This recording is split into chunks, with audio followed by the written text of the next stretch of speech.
It's the high time we start off. I kindly request those who are inside to step to the first row. It is not reserved for anyone. So please let's step down.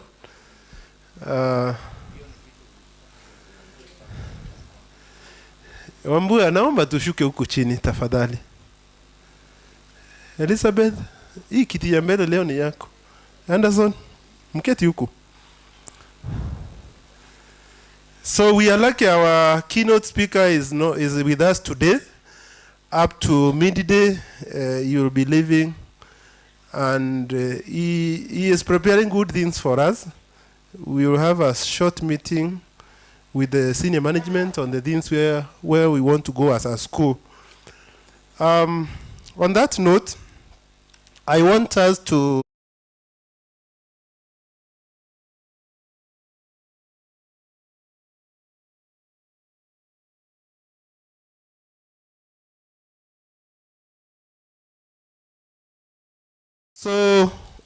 the presenters of today, where are you? They have submitted their work. So we will have to keep time. So please give.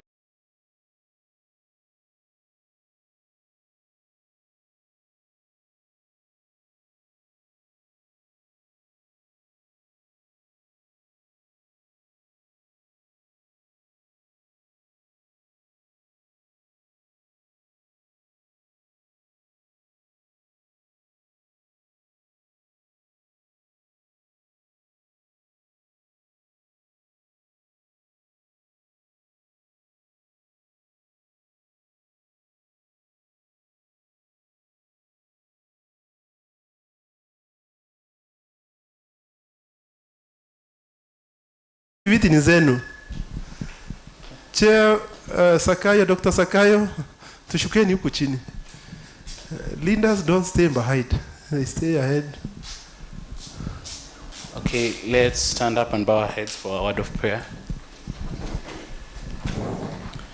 Almighty Heavenly Living Father, we come before you this wonderful morning. We thank you for the gift of life. We thank you for reaching us here safely, Almighty Father. Lord, we pray that you will be with us during this session, guide us, protect us, and be with us every single day. Thank you so much for this wonderful event, Mustic, that we have, oh Lord. Continue guiding us in all our endeavors, Almighty Father. For it's in Jesus' name we pray, trusting and believing. Amen. Thank you, Antonini. Anderson, you can take the floor.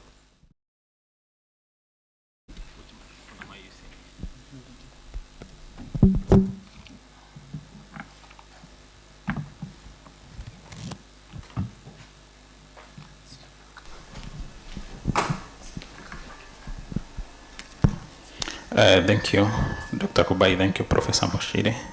And my name is Anderson Meriti. I'm presenting my work on assessment of self-care behaviors amongst diabetes mellitus patients attending selected health facilities in Meru sub-county, Tharaka Nithi County, Kenya. So this is work that is at ethics stage and awaiting implementation of data collection and analysis and thesis writing.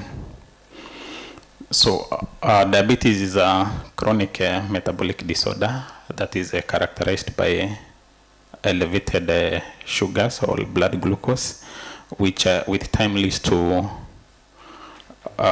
complications or health complications such as renal failure, chronic wounds, and other complications.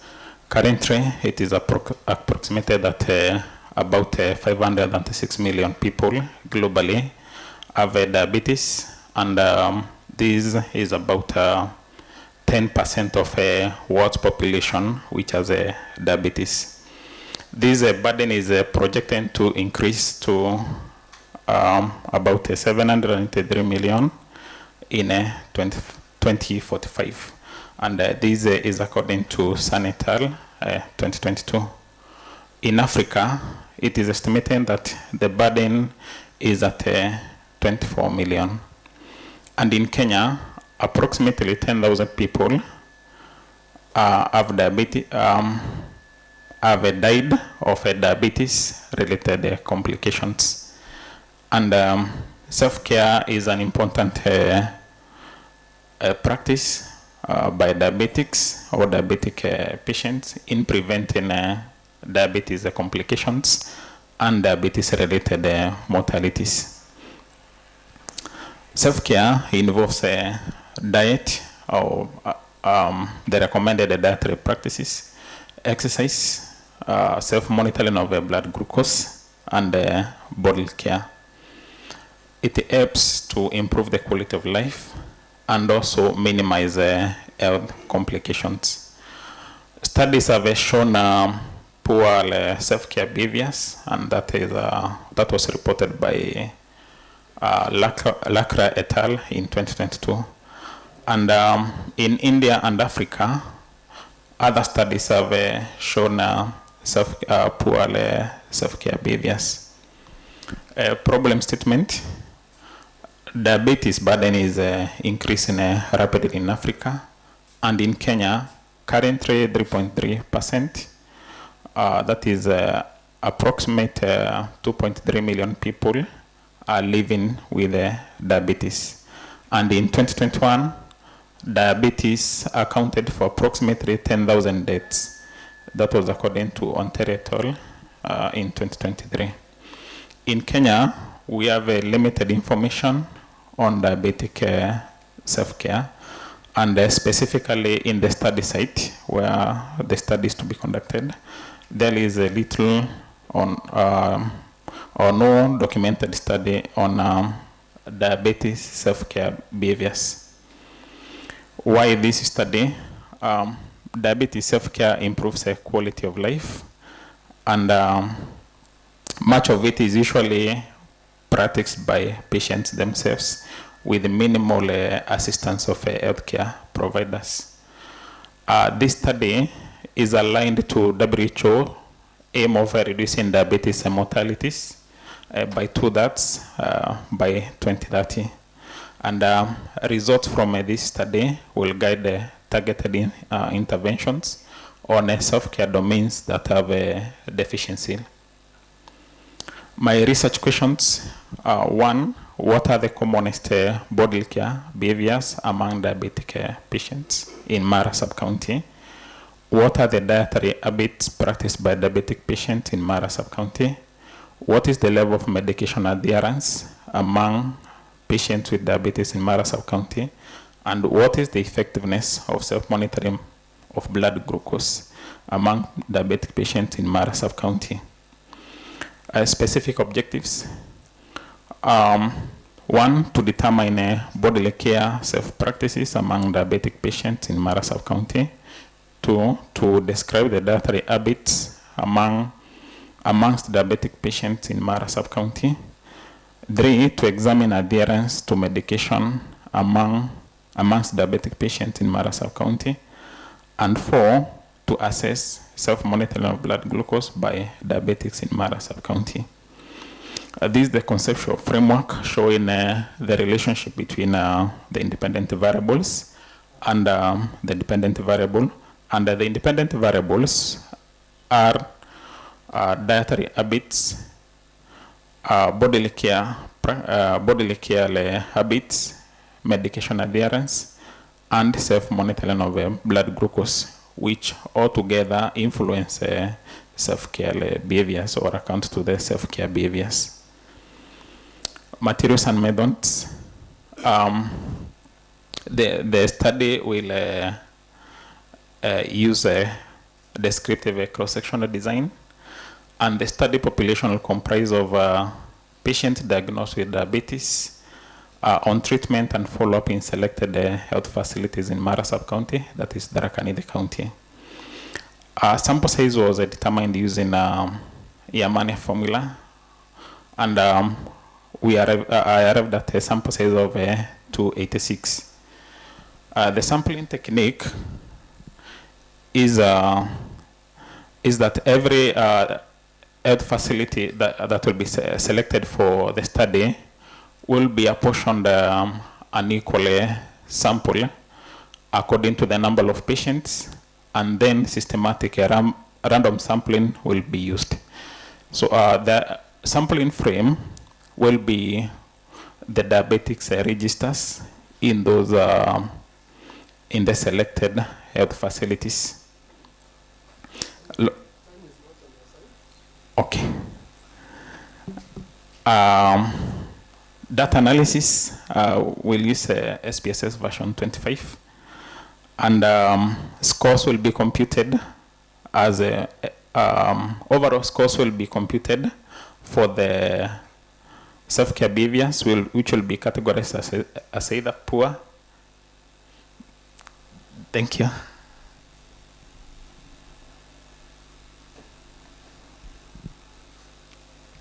Allow me to stop there. Thank you. Two slides. 2 slides finish. Okay. Thank you.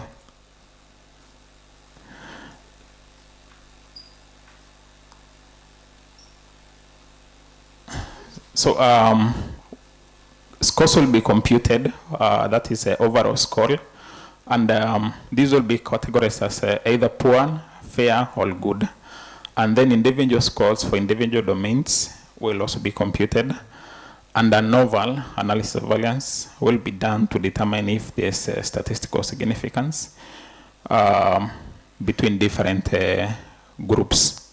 That is according to age and other social demographic characteristics, like the number of hospital admissions within the 6 months according to the data collection tool. Ethical considerations, the ethics approval will be issued by Meru University and a permit from NACOST, which I'm awaiting now, and then permission from Ministry of Health, Tharaka County, will be sought, and also permission from facility managers, and lastly, informed consent from the study participants. Thank you. Let's appreciate. Hello. Let's appreciate our presenter, Anderson. Please, 2 questions, maximum 3 for him. Maybe to advise him on the way forward for his research.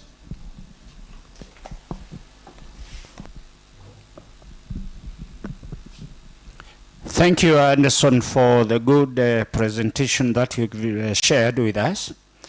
But when as you are presenting, it dawned to me, are you equating self-care to adherence? That is one issue that you have to deal with. In other words, it is important for you to define carefully the self-care that you'll be dealing with, okay? The second thing is you have said that you're going to use a score. That score is going to be based on what? So you need to carefully indicate within your proposal, okay, how you'll be scoring each of the patients. And thirdly, you've also indicated that you are going to use an ANOVA for your statistics, but you'll be using categorical data, which will not be possible. So you need to change that one, okay, in your proposal. Those are my comments. That is noted, Prof. Let's take all the questions. Okay. Any other question, please? For Anderson, maybe take those ones quickly. Okay. In 2 minutes. Thank you, Prof, for those constructive remarks. Let me respond to the first one. I'm using a Likert scale questionnaire. And from the Likert scale questionnaire, it's a 5-point Likert scale. And it has 23 items. That is the questions. And these questions are in categorized according to, or they are grouped according to the 4 domains that I'm assessing. Then from the 4 domains, according to the responses that will be collected, the 5 points will now be converted to, I'll convert this to now quantitative, so as to be able to use another and also compute the scores. Thank you. Thank you, Anderson. I hope you input what you are being advised and operationalize your study well so that it can give us the expected results. The next presenter, please. Let's clap for him. Oh, there's one more question. Input.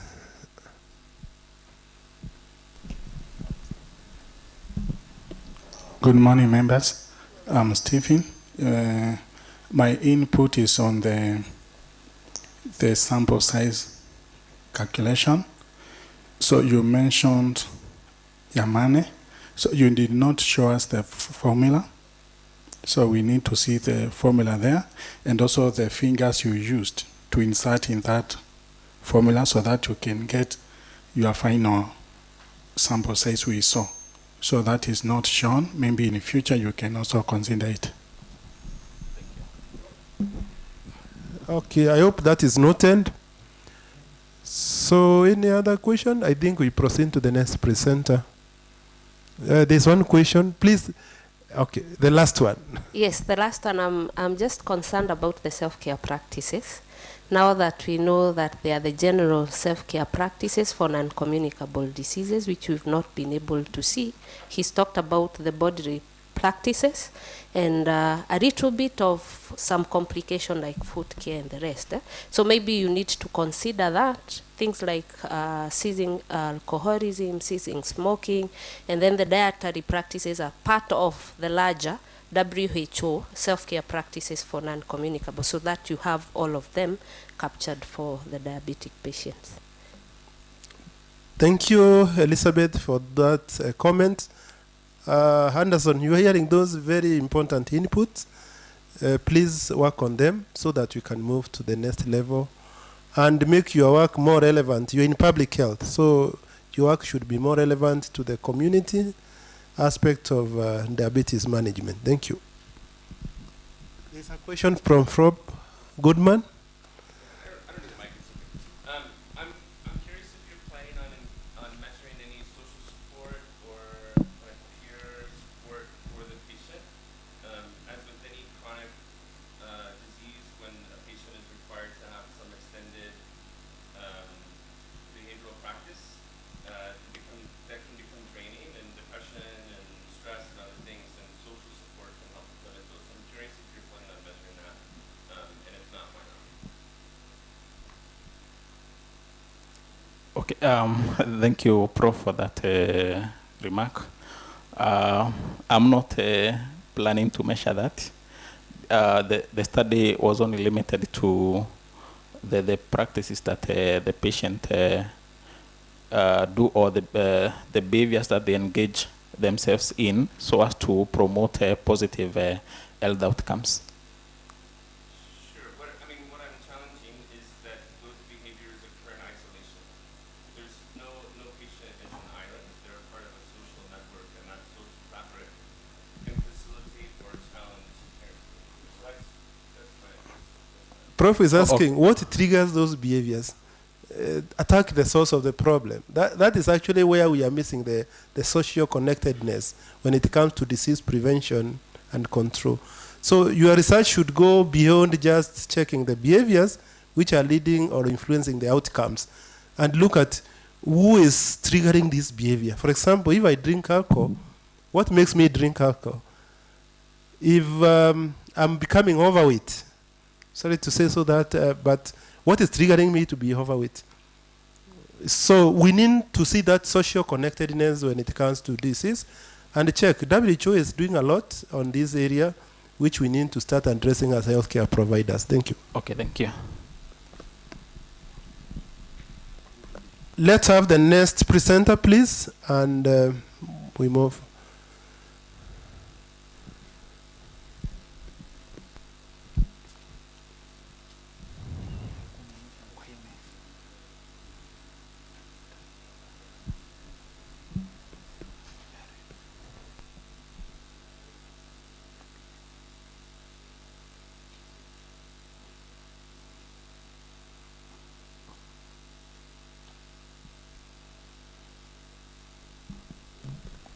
Gerard, are you presenting a proposal or results? Results. Oh, yeah, I know this work. We did it somewhere, yes.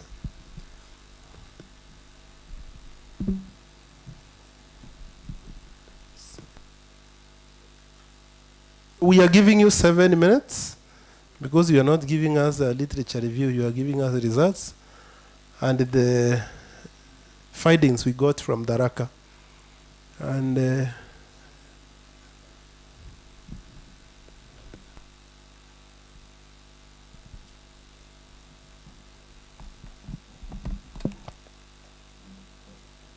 good morning. Thank you for this opportunity to present some of the work that we undertook in Tharaka. The investigation was about the assessment on the prevalence of schistosomiasis in human in Tharaka County. So I'm going to basically present one of the achievable objectives that we were able to achieve during the study, and that is to isolate the presence of this parasitic species which causes schistosomiasis, which is commonly known as bilharzia. According to WHO 2022, 240 million people are affected worldwide, and 90% of these cases are found in the sub-Saharan Africa, where we are located. And we have two species which usually cause schistosomiasis, and that is Schistosoma mansoni and Schistosoma haematobium. So we were trying to find out the presence of these two species. And despite mass administration of drugs to curb this parasitic infection, still more than 50% of prevalence is recorded, and that is according to a study which was done in 2021 in TZ. So there are environmental factors which can lead to this existence of this parasitic infection. And one of them is the presence of a snail, which is usually the first intermediate host, which takes part in the life cycle of this parasitic infection. And the barriers are, some of them is through sanitation, poor sanitation, lack of clean water, health education. The problem here is that there is health impact in infections that are caused by the parasitic infection of schistosomiasis, and some of them is chronic illness, stunted growth, and impaired child development. And usually this particular infection affects mostly the young. And some of the environmental and socio-economic factors are poor water resource management, limited health care. As I said earlier, that the objective for this presentation was to try to find out the presence of this infection or parasitic species, and the area where we were targeting is Mukodhima Ward, Tharaka North, and we were interested in two rivers, that is Tanantu, Tiiti. That is where this snail usually thrive, and we used a design of cross-sectional design to do this particular study, and the stool samples and the urine samples were collected, and we targeted two schools, that is Kagurini and Tanantu, and also the community. The total sample size was 320. And the method which was applied for isolation of this particular parasitic infection is a formoether concentration technique, which is more sensitive, and usually the eggs for this particular species likes hiding inside the debris of the fecal matter. So this method was ideal for it to expose the presence of the egg. And from that what was observed under the microscope, that is an ova for Schistosoma mansoni. So from this particular study, from urine analysis, we did a urine strip so that we determine the hematuria. Hematuria is a condition which can result from the infestation of Schistosoma hematobium. So therefore, what was isolated from this particular study is the presence of Schistosoma mansoni, and that is what was being observed from the investigation. So in terms of the findings from the two schools, so there was no isolation from the community level. So from the schools, from Kagurin there were 8 cases, and at Anantu there were 5 cases, totaling to 13 cases of Schistosoma. And the prevalence, the total prevalence for the two schools is 4.48, and more males were positive compared to the female. From this table we can see there are only 2 female with the schistose. And then through that stool analysis, the study was able also to find other parasitic infections which are presented there, in the Moepa and Ascaris dominating that, followed by Tinea, Giardia, and then Menolopis nana. So from this we can see that males were more likely to contact because they are the who like going for swimming and fishing, so they are able to interact with more with water bodies. Also there is environmental factors where there is which give the snails an appetite for them to thrive. So the absence in the community could be due to behavior change and reduced exposure. So the prevalence among school children for port institution from what we have seen is 4.48. So in conclusion, the finding highlights focal nature of schistosomiasis transmission with children, especially the male, being proportionately affected. So this data underscore the need for school-based interventions, which includes regular deworming, health education to risk behaviors, and improvement in water sanitation, and also wash, that is hygiene. That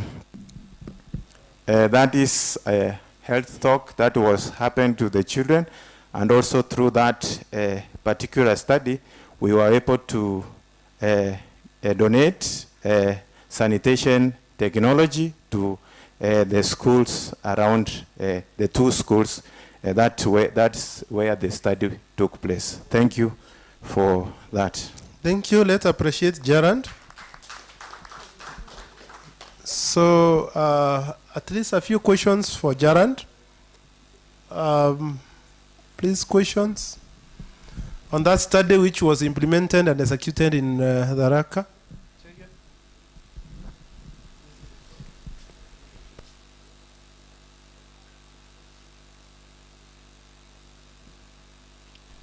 Thank you, Jared, for the very good presentation. I just have 2 questions. One, whether you're able to differentiate the prevalence between the species, whether it's Hematobium and Mansoni, and which one was more prevalent. And then 2, whether you were able to get data on risk factors among these kids for the disease. Thank you. So for prevalence, after the analysis, we were not able to isolate Schistosoma hematobium, so the prevalence one was Schistosoma mansoni. So that is, and we have already seen the data. For the risk factors, yes, there is a questionnaire that is available, it's under analysis. So we'll get that data. My question is, you probably know that the big transition within Kenyan public health is towards community health with the community health strategy. So I'm curious if you have thought about how you would link your findings and prevalence research with the community health strategy implementation in Tharaka Nithi County, and what kind of knowledge translation efforts towards that you might be thinking about if you've had those considerations.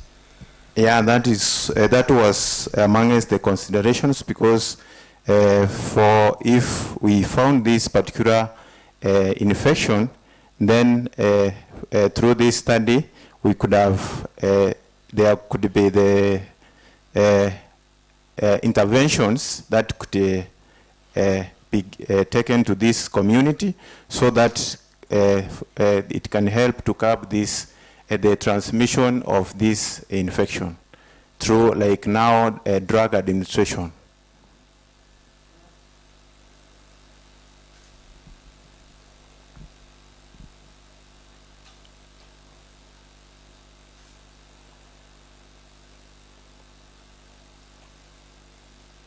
Jared, you remember we visited that place, huh? Now, we are in 21st century, and there's something Prof is trying to ask. This is a disease which we know the cause, we know how it can be prevented. Do you think there's any underlying social factors or behavioral factors which are leading the communities in the Raqqa region to continue having infection with schistosomiasis? Bearing in mind that drugs have been there for many centuries. What is the game changer? Because as a student of 21st century in medical field, you should be giving us real solutions. What proposals, or what is the, after you do the analysis of everything you have, what are the proposals you have to give to this community to escape from this challenge? Thank you.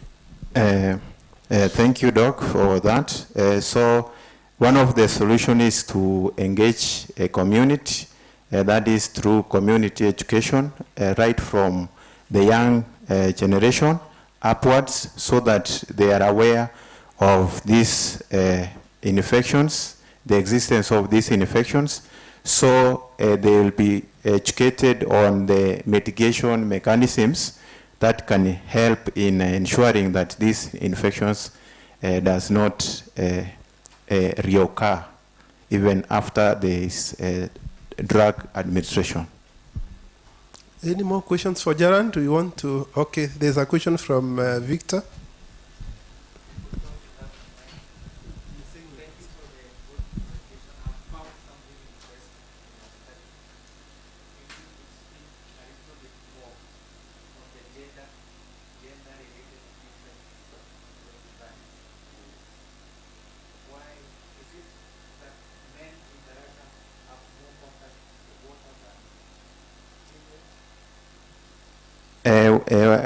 One of them was on this presentation that could be for men, they interact more with water, like the social activities such as swimming. They go taking the cattle to the rivers, so they are likely to interact with water more than the other gender.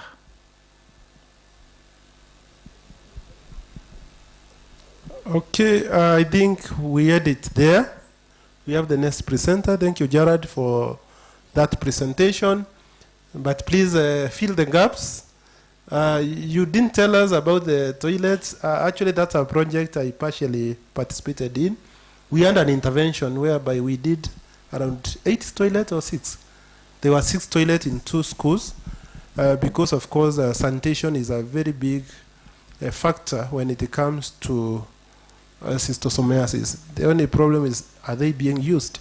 And if you provide them the toilet in the schools, do they have the toilet at home? That's another challenge. Thank you, Jared.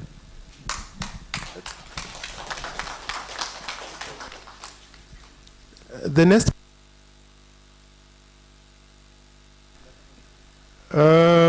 Actually, somebody by the name We are not following any order, but there is a presentation which was supposed to be done by Jane Biyewe, Joy Riongo. Then we have Joseph Maina. So if they are not there, we will proceed to the next one. Anne Duta, she's in. I think she should proceed, those who are here. Ruth Duta. Oh, it's not Anne, Ruth Duta.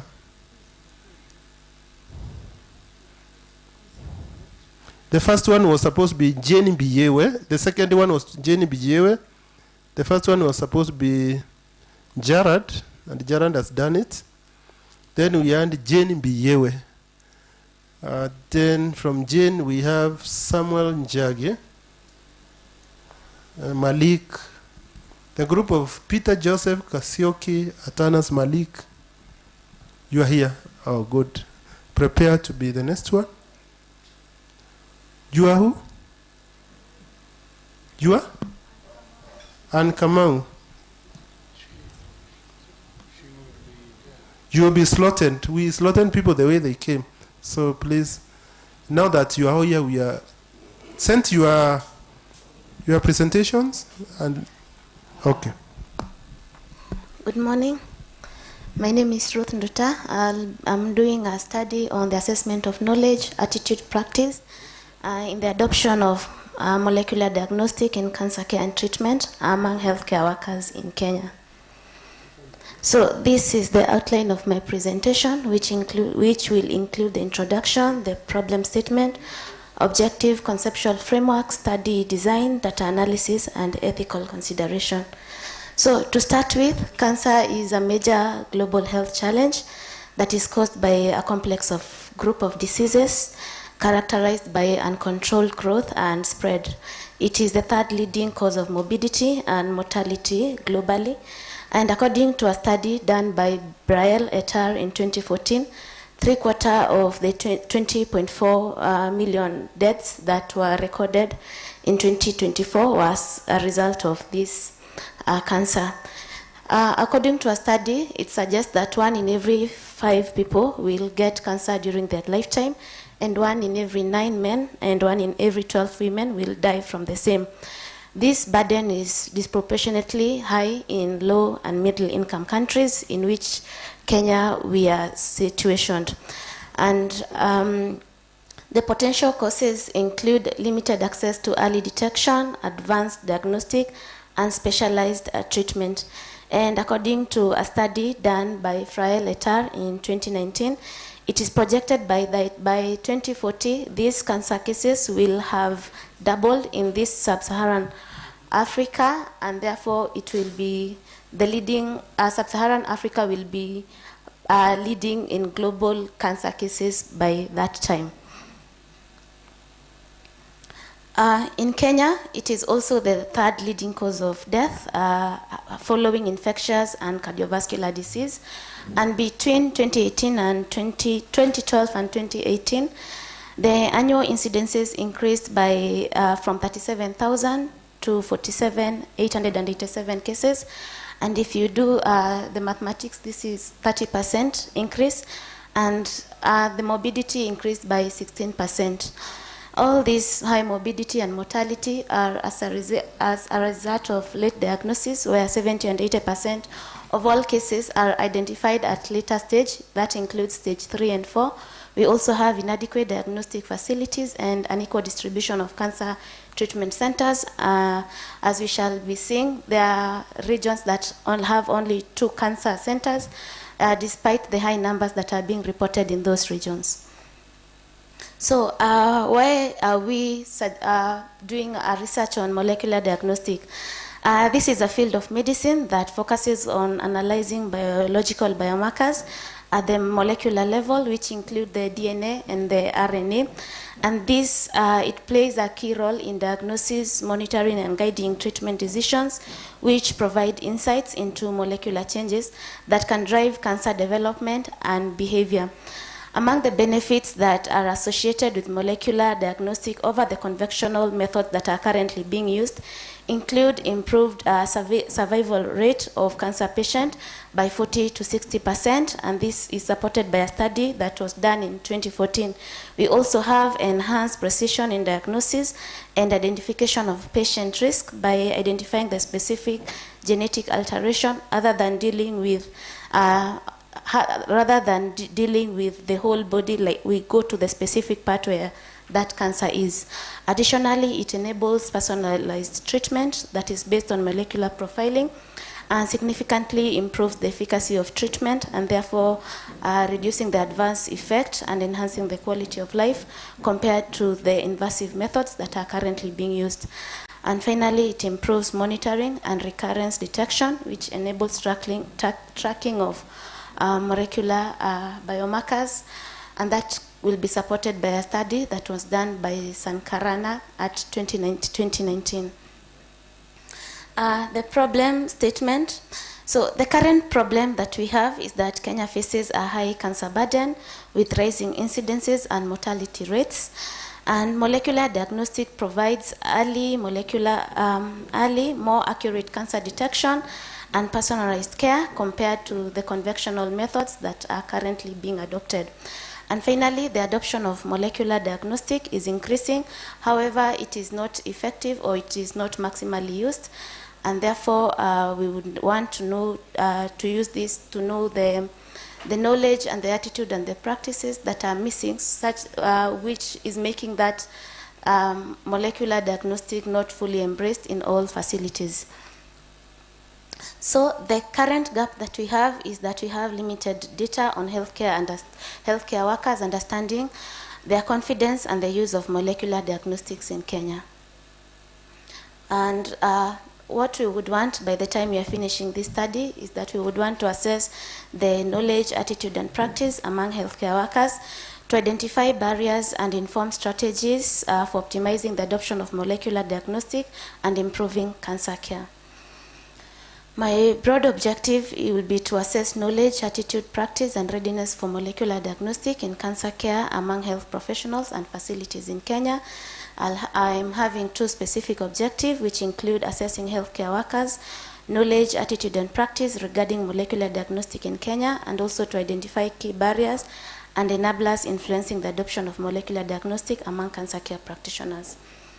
My study is anchored on two theoretical frameworks. Number one is the health belief model, where we will be looking at the perceived susceptibility of the problem, the perceived seriousness, and the consequences of cancer, which will inform the perceived threat among healthcare workers.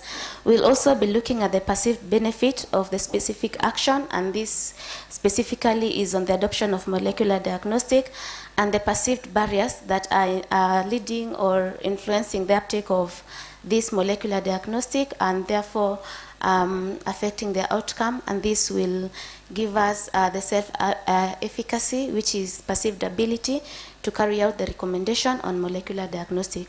My next framework, theoretical framework, is the diffusion of innovation theory that looks at the relative advantage, the compatibility, complexibility, observability, and reliability, all which will lead to the perceived adoption of this method that we want to be adopted or we are suggesting.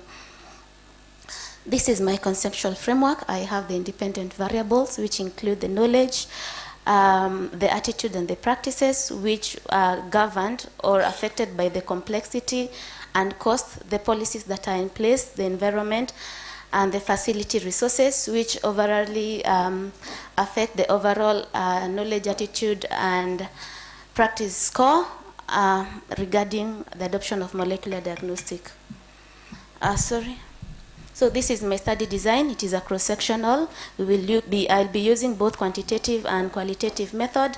The study will be carried out in selected healthcare facility, and the population of interest include all healthcare workers that are currently in that field. My quantitative, I'll be using the Cochrane method, And my sample size will be approximately 384. I've done a 10% adjustment for non-response, which will be giving me 422 participants. I'll also be using multi-stage cluster sampling, and the first one is selection of the 6 regions according to the former 8 provinces in Kenya, and I'll be excluding Western and Northeastern. Due to they have only 2 oncological center, my second stage will be including proportional allocation of the sample size to all those 6 regions. My quantitative, I'll be using purposive sampling, where I'll be focusing on focus group discussion and key informant interviews. My data analysis, I'll be using Kobo Collect. I'll analyze my data using R version 4.5.1, and those are the steps that I'll be using. I'll also be looking at the reliability test using the CONBA at 0.6 alpha for knowledge, attitude, and practice. I'll use descriptive statistics, charts, and for participants, and also inferential statistics. For quantitative, I'll be using audio records to transcribe and translate verbatim. I'll be linking data extract themes with participant demographic and analyze using in vivo version. For ethical consideration, those are currently where I am at approval from the MIREC and also on acoustic. And thank you. That is the end of my presentation. Thank you, Ruth. You exceeded time by around 2 minutes. Let's clap for Ruth, please. Ruth, I hope you are doing well. Don't know whether you have gone for ethical review yet. You are still marking your own exam. Let it be marked today by people who are here. Please, we welcome questions.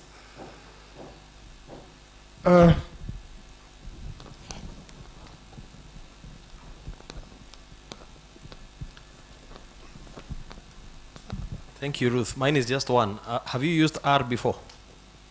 I'm currently learning how to use it. Because of all the statistical software, it's a bit technical because it's code-based. So you may opt to probably go for a simpler data analysis tool. Or if you can learn and use it, the better. I'm currently in classes. Okay.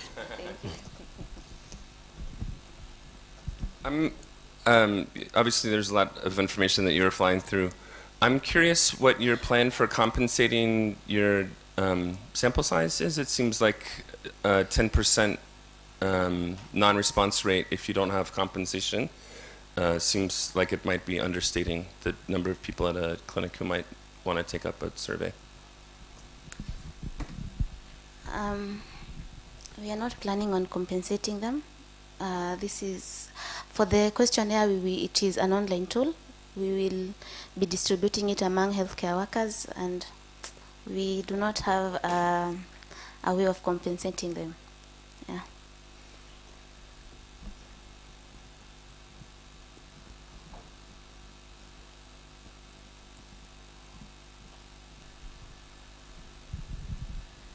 Thank you, Ruth, for your good presentation. When you say you'll be your sample size will be comprised of health workers, who exactly are you referring to? Because those who interact with cancer patients are specific. Not every health worker comes into contact with cancer patients. So could you tell us, or really make your proposal clear as to exactly who is it you're going to involve in your as respondents in your study? Thank you. My study will be based on cancer centers, specifically cancer centers in Kenya. So we will go to the specific cancer sites and look, yes, cancer sites. I'm talking about your respondents. Who are they? Health workers have very many categories. So exactly, are you going to focus on clinical officers? Are you going to focus on nurses? Are you going to focus on doctors? Are you going to focus on laboratory persons? Who are you going to be including in your sample as healthcare providers or health workers? Because that's a blanket statement that refers to people who are working in healthcare. Okay. So is it clear? Yes, it is. Let me try and answer it. We will be focusing on oncologists, pathologists, and specialized clinical officers, and also specialized nursing officers that specifically deal with these cancer patients.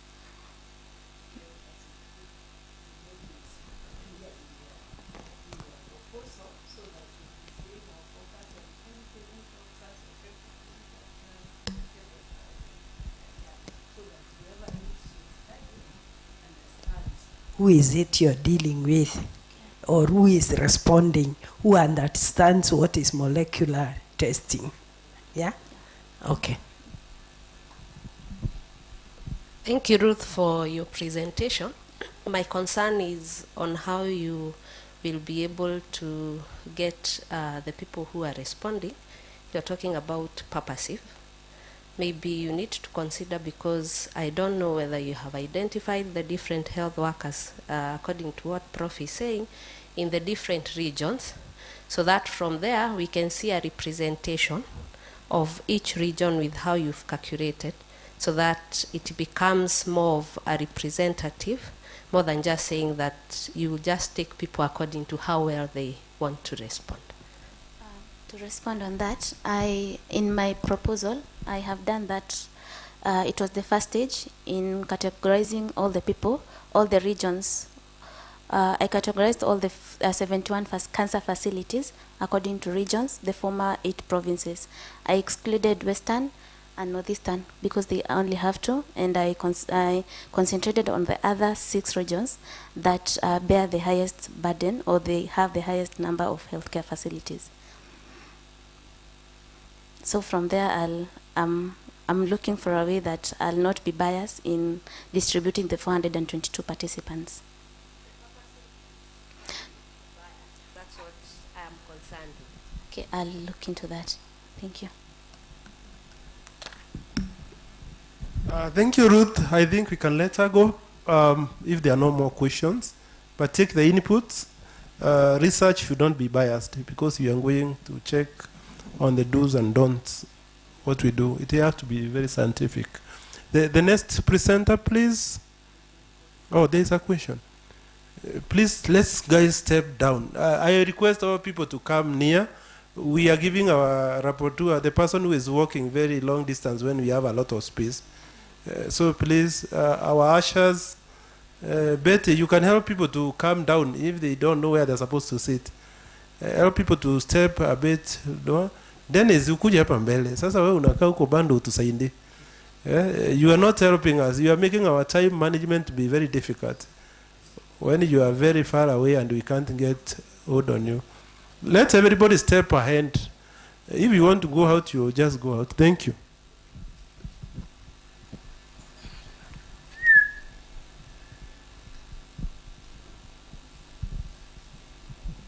So speaking of bias and the exclusion criteria, you've mentioned that you'll be excluding northeastern and western regions simply because they only have 1 oncology center each. So isn't that already exclusion based on, or rather biased exclusion?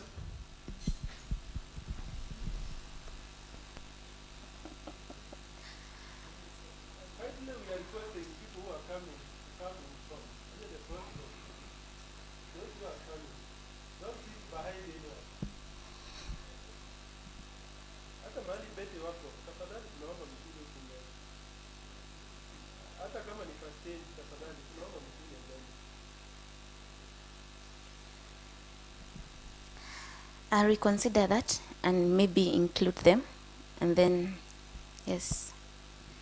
Thank you. Thank you. You are being told that you are standing on some degree of biasness, so just look at it and ensure that it doesn't exist. The next presenter, please, you should be walking here so that we move.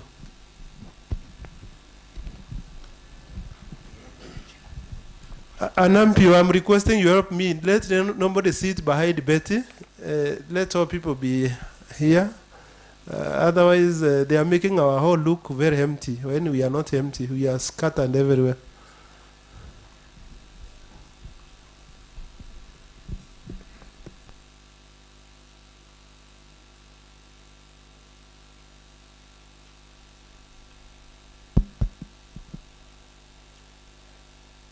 I would like to begin by posing a question to the audience. How many of you have heard about Cucumis metulifelis, also known as Don Meron, or Kewano by our local language? Well, the study I'm just about to present looked into one of the health benefits of Kewano or Cucumis metulifelis, best known as Don Meron in English.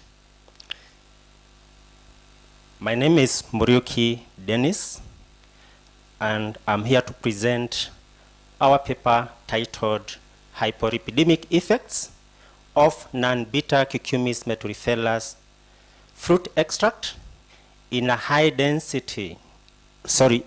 fat fructose diet and streptozotocin-induced type 2 diabetes mellitus in Wister albino rats. So this study looked into dyslipidemia, which is basically dysregulation of lipids in our body, and diabetes mellitus, in this case, type 2 diabetes mellitus. So dyslipidemia is a metabolic disorder characterized by increased triglycerides, low density lipoprotein, and high density lipoprotein are decreased.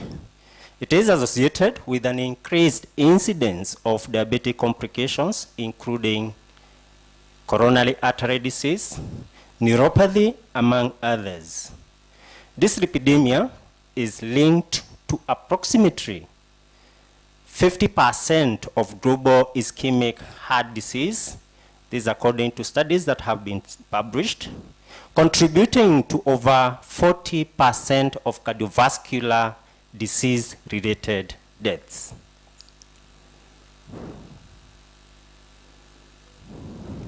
Cardiovascular disease is the leading cause of death worldwide, accounting for about that 1% of mortality, and this trend is likely to continue in 2030.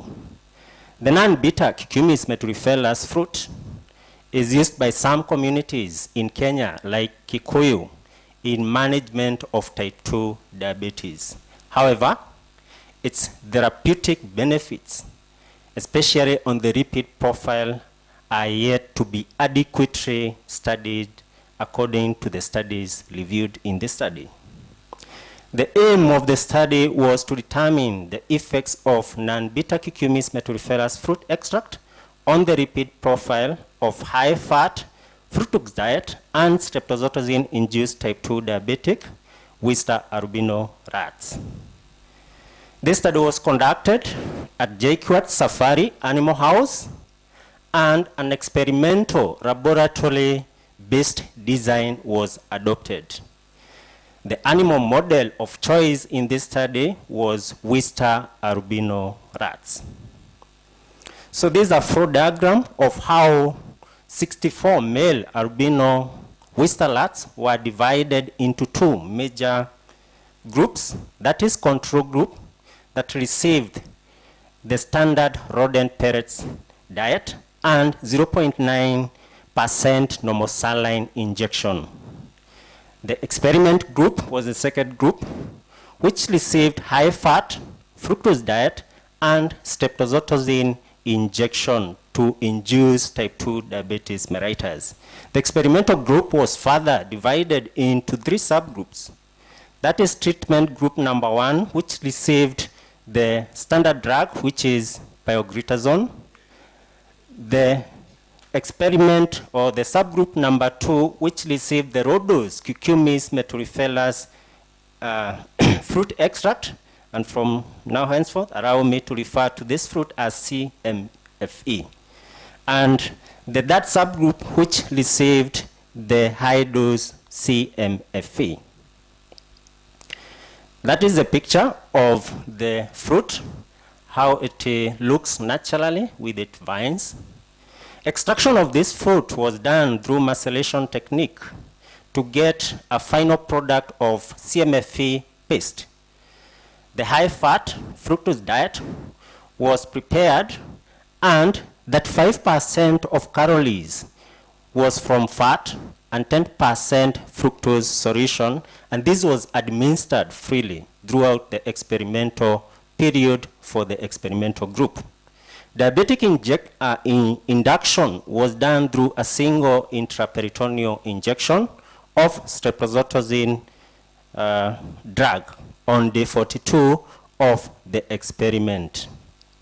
Confirmation of diabetes was done by testing for fasting blood sugar and oral glucose tolerance test, that is 3 days after injection with streptozotocin on day 45.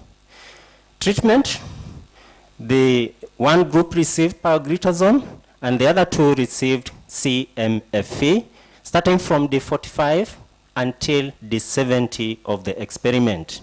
The repeat profile testing was done by looking at indicators like total cholesterol, triglycerides, low-density lipoprotein, and high-density lipoprotein. And these were tested using an autochemistry analyzer on days 45, 56, 63, and 70 of the experiment.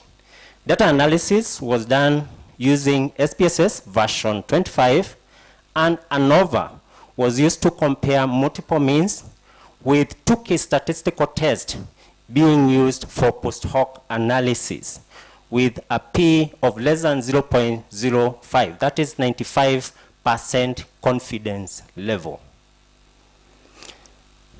These are the results. The table shows the results of the study.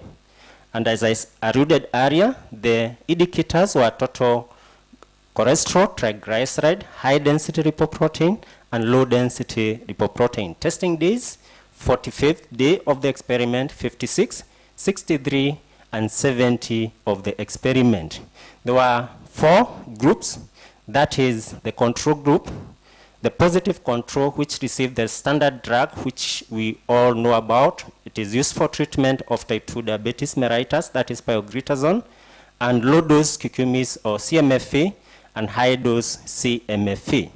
Now, from this result, or from this table, it is clear rather that on day 45 of the experiment, there was statistical increase, or rather significant statistical increase of triglycerides, total cholesterol, and low-density lipoprotein, a trend that seems, or rather, is clear decrease, or rather, the levels of these 3 indicators decreased over time as the study continued up to day 70 of the experiment. Surprisingly, for high-density lipoprotein, on day 45, it reduced, and this can be associated, or rather, it's an implication of dysregulation of lipids on how our body works. And in this case, the high-density lipoprotein were reduced to levels that were not comparable to the control group. But on the 70 of the experiment, they were increased, or rather the beneficial high-density lipoprotein increased, showing that cucumis metuliferous fruit extract was superior to pioglitazone, which is the standard drug that was used in this study. So in this case, dyslipidemia observed on day 45 aligns with findings, and the prolonged high-fat diet consumption causes dyslipidemia in humans, and that high cholesterol and fructose diet leads to obesity and hyperglycemia in Wistar rats. Subsequent decrease in serum triglyceride, total cholesterol, and low-density lipoprotein, and the increase of high-density lipoprotein confirm that indeed CMFA corrected nutritionally induced dyslipidemia and prevented diabetic-associated dyslipidemia. These findings provide a new insight into the use of CMFA in managing diabetic type 2 and dietary-induced dyslipidemia, given that previous studies did not extensively address its hyporlipidemic properties.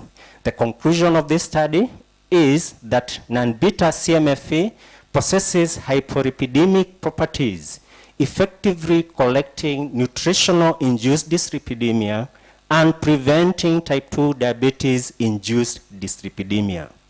Future direction for this study is to investigate the specific mechanism of action by which CMFE exerts its hyporipidemic effects. Thank you so much.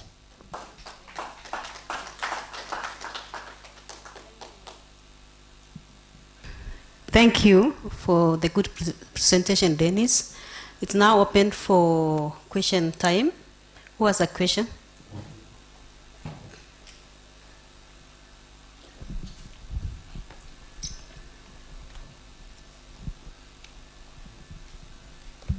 Thanks. This research strikes me as innovative and contextually informed, like you're looking at the environment and what people are consuming and what might be helpful for patients with diabetes here and looking for local solutions, and I think that's really exciting. In that vein, I'm wondering about propagation of I don't remember the name of the fruit, but I'm curious what's involved in that, and is that something that might allow a partnership between or with a diabetes-oriented clinic and their like diabetes staff and agriculturalists or people who might help them? Is that a viable way, not just to tell people to buy more of this particular fruit, but to help them produce their own over a sustainable period of time? Thanks and good work. Thank you, Prof, for your question.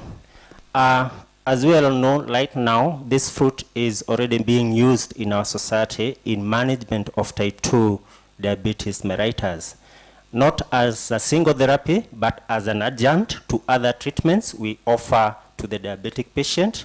So in this case, this is just an opener or an eye opener that indeed we can encourage those who are already using the fruit to continue using it as an adjunct to treatment of type 2 diabetes mellitus. But again, it also begs the question whether these results or findings are reproducible in humans. So in this case, probably the next step would be to go and identify those patients who are already using the fruit in management of type 2 diabetes and try to see whether we are going to get the same results as seen in this animal model in this study. Thank you.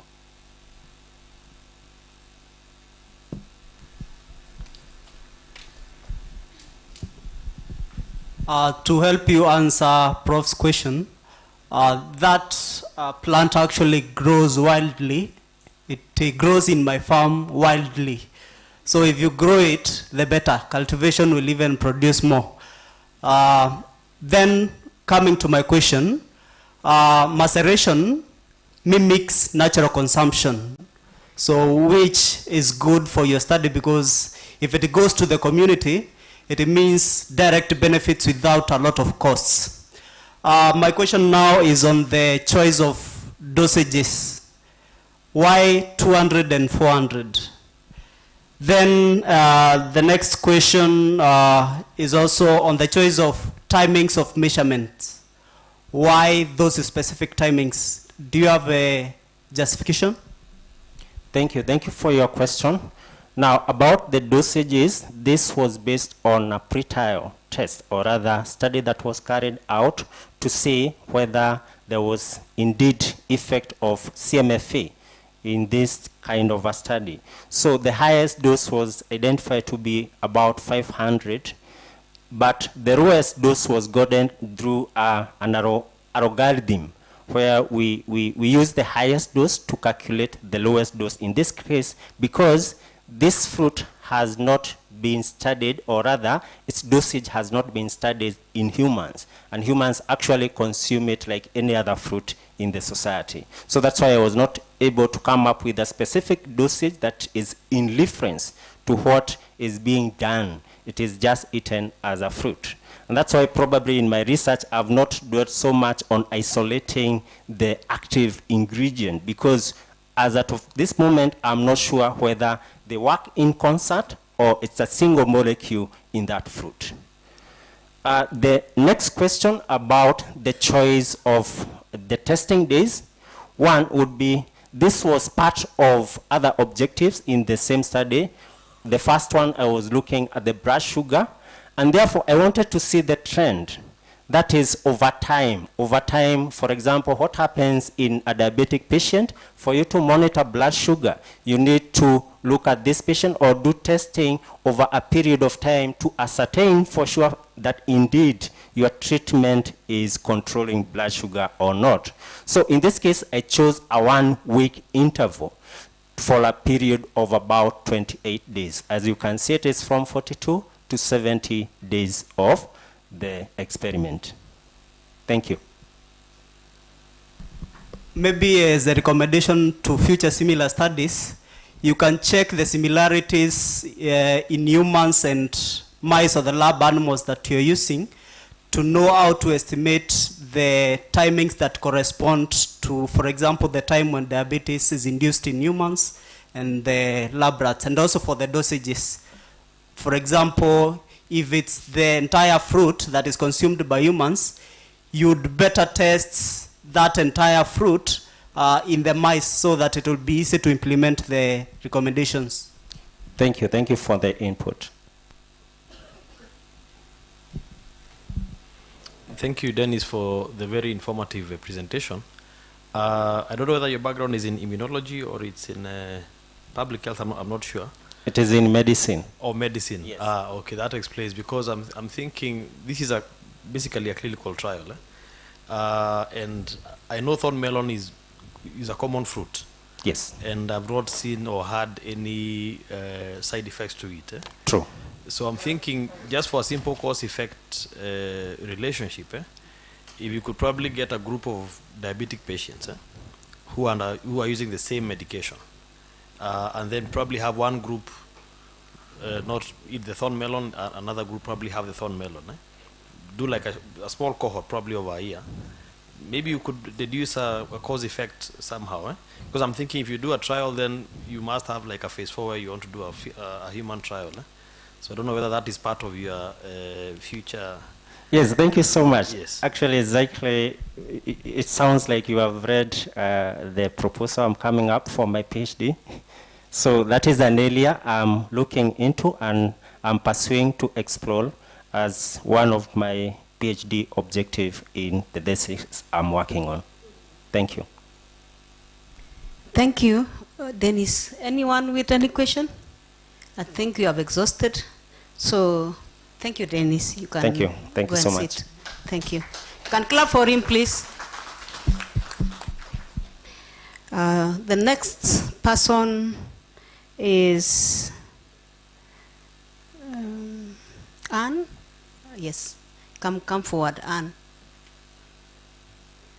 Thank you.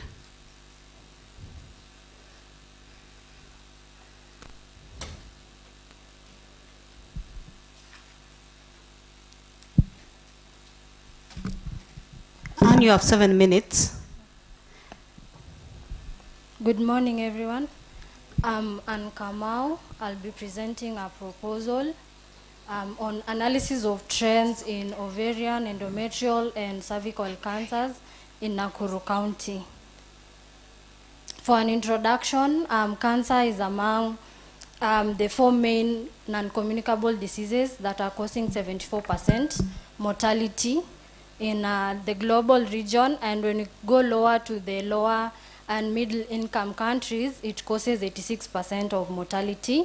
And when you go further to the 3 selected and gynecological cancers, that is ovarian, endometrial, and cervical cancers, they are the most common and which undermine the quality of life of women globally, regionally, and even in Kenya. In Kenya, the 3 I've mentioned, I'll be referring to them as selected gynecological cancers.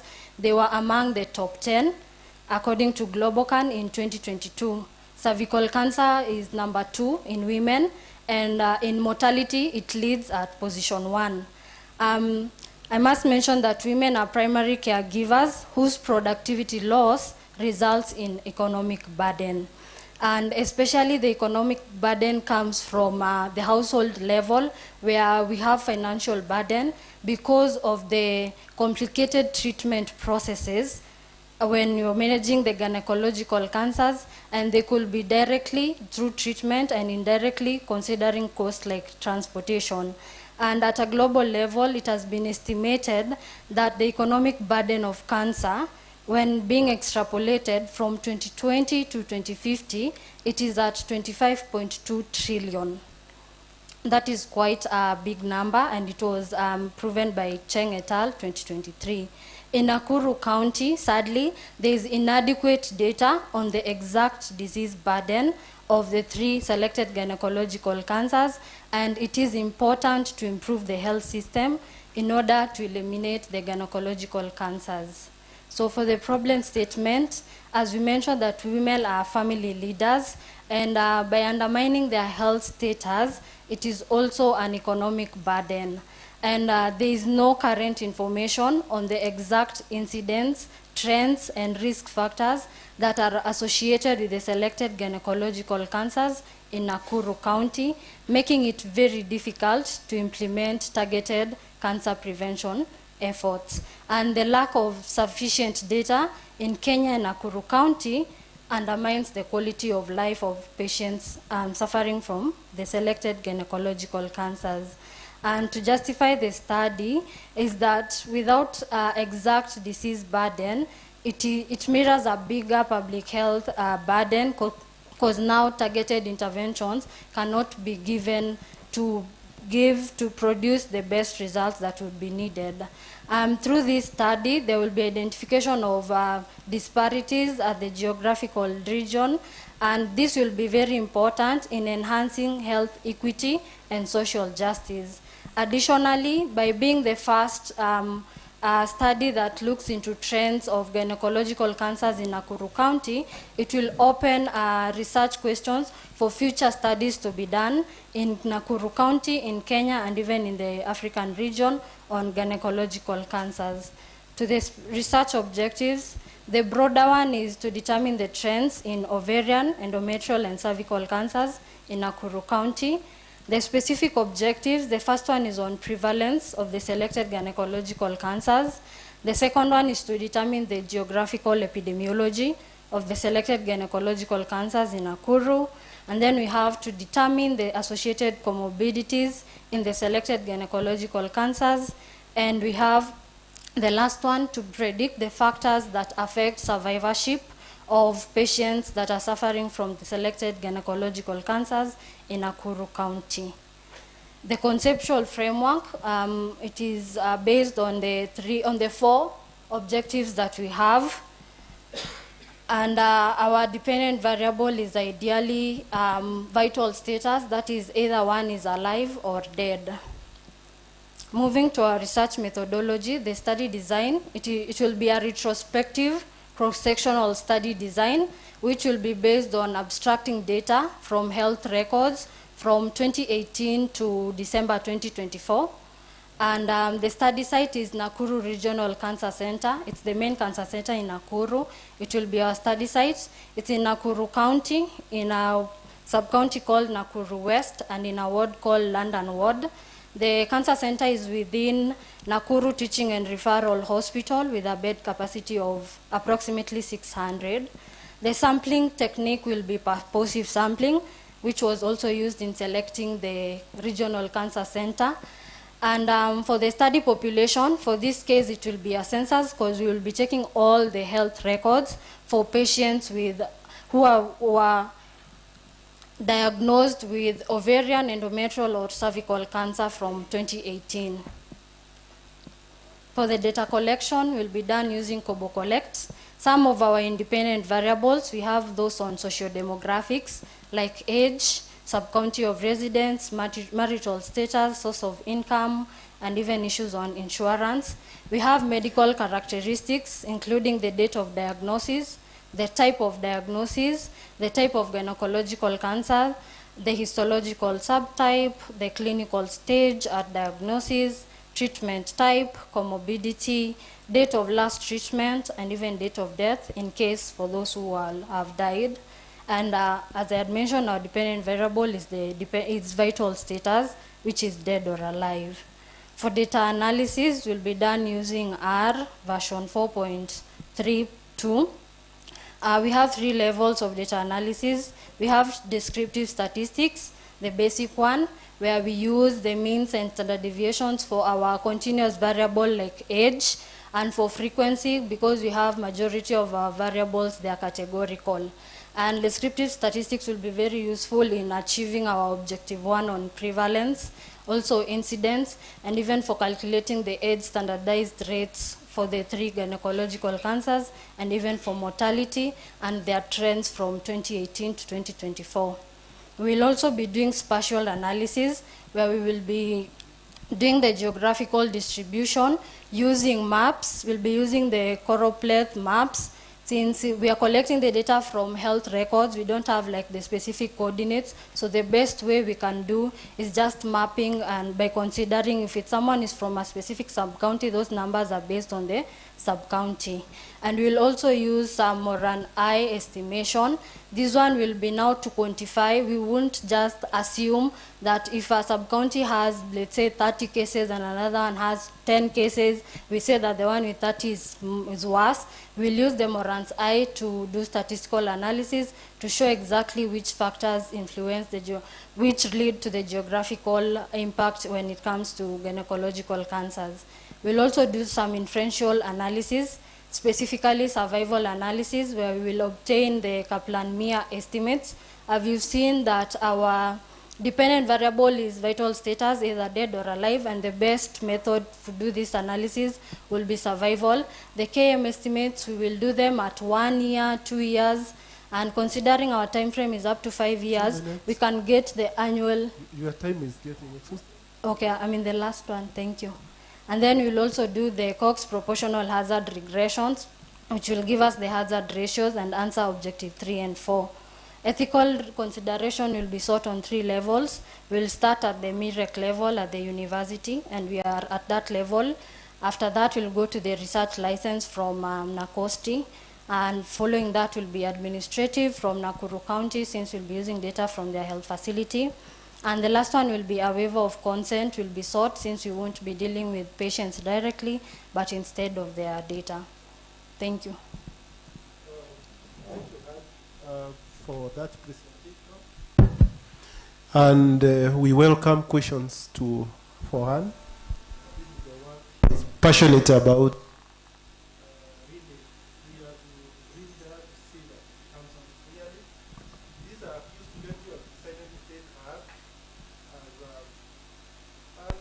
of their data analysis platform, unlike others who have been using SPSS. They are in the class of coding. I don't know how far you are.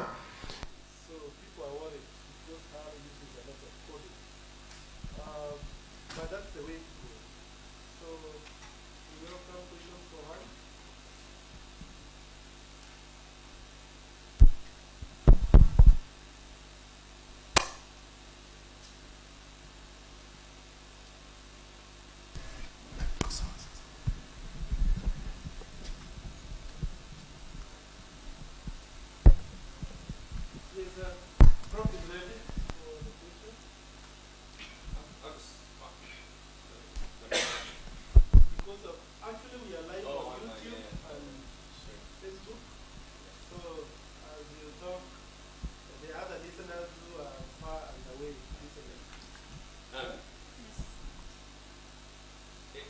It's exciting to see you using spatial regression and spatial epi. I'm curious if you have thought about other data sources beyond the health data that you're looking at, to think about other environmental factors that might correlate with or drive the cancer prevalence, the spatial variance. Thank you so much. That is a very good insight, and I will definitely look into environmental data, and I'll join it with my data, and I hope it might bring some good insights, and maybe even issues on climate change. Thank you so much. That is an eye-opener.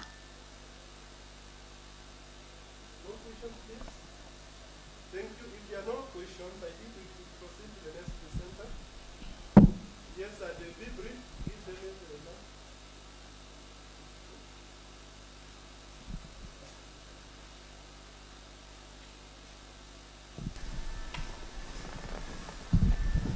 just an insight on using R for data analysis. All the cons can be accessed through, for example, ChatGTP.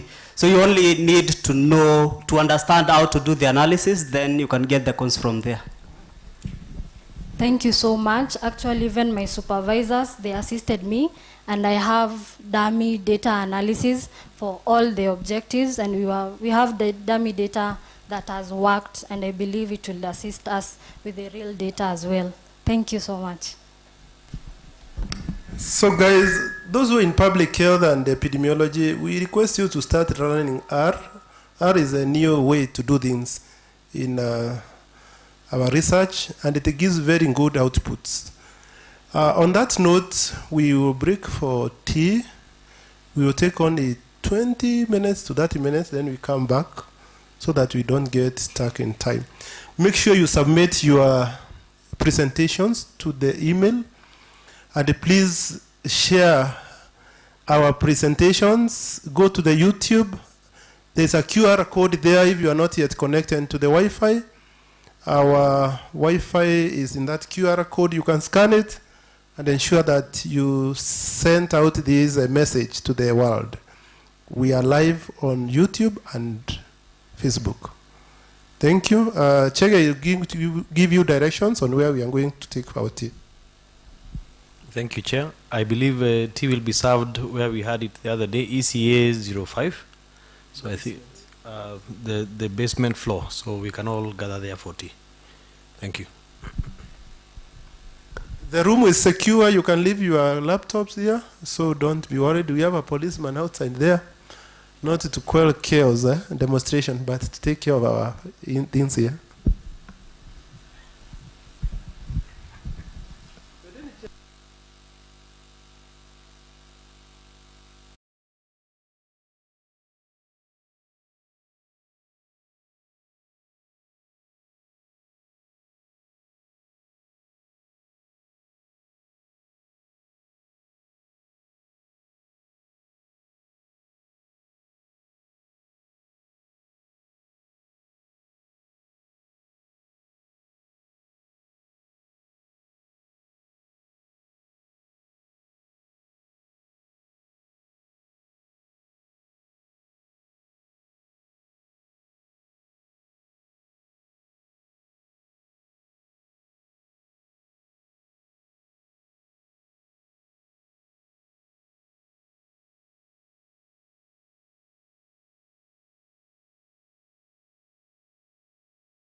Okay, I'll be presenting part of the work I've been doing as a student in PhD in epidemiology.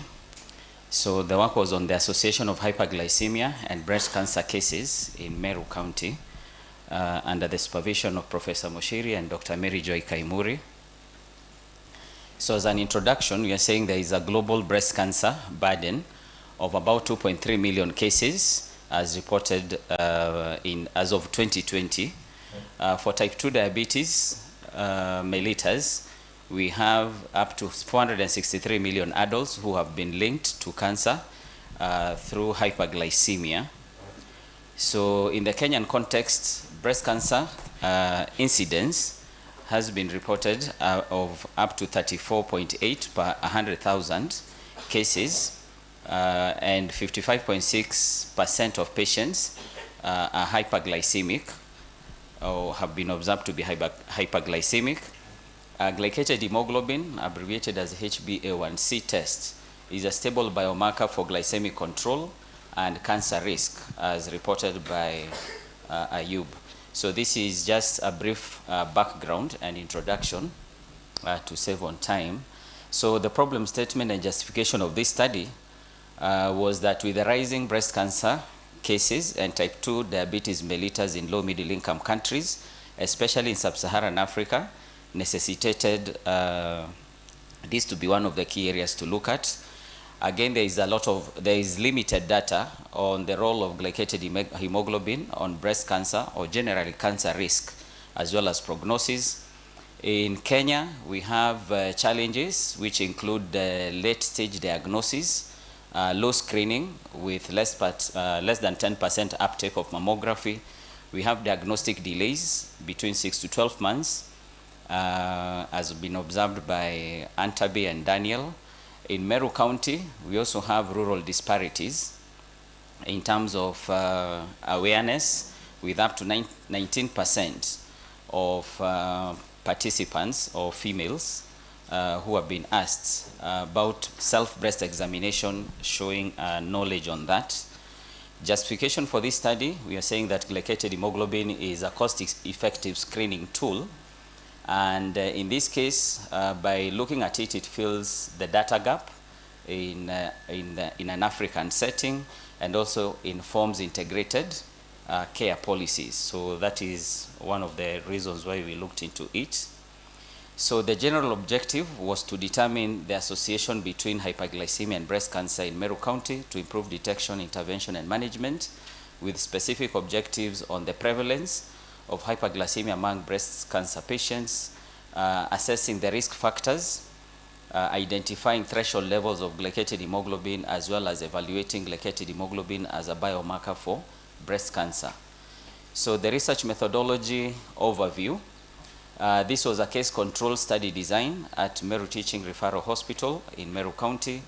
The population involved women for breast cancer screening diagnosis, and it included a total of 285 participants with 143 cases who were individuals with confirmed breast cancer cases at different stages, and controls of 142 with non-cancerous breast masses attending the fine needle aspiration cytology clinic. So the variables looked into included age, the BMI, glycated hemoglobin, family history, hormonal contraceptive, and history of whether or not they had alcohol use. So the results, hyperglycemia, to answer the first objective, was observed at 59.4% among breast cancer patients. So these were the cases, with 85 of the 143 cases having a glycated hemoglobin above 6.5%, whereas 58 of the 143 cases had normal values, with a mean category value of 0.59, and this indicates high comorbidity within the participants. So that is what the pie chart demonstrates. Among the risk factors, significant risk factors as observed through logistic regression, we had type 2 diabetes mellitus with an odds ratio of 5.3, family history with an odds ratio of 4, and a significant p-value The BMI was not significant.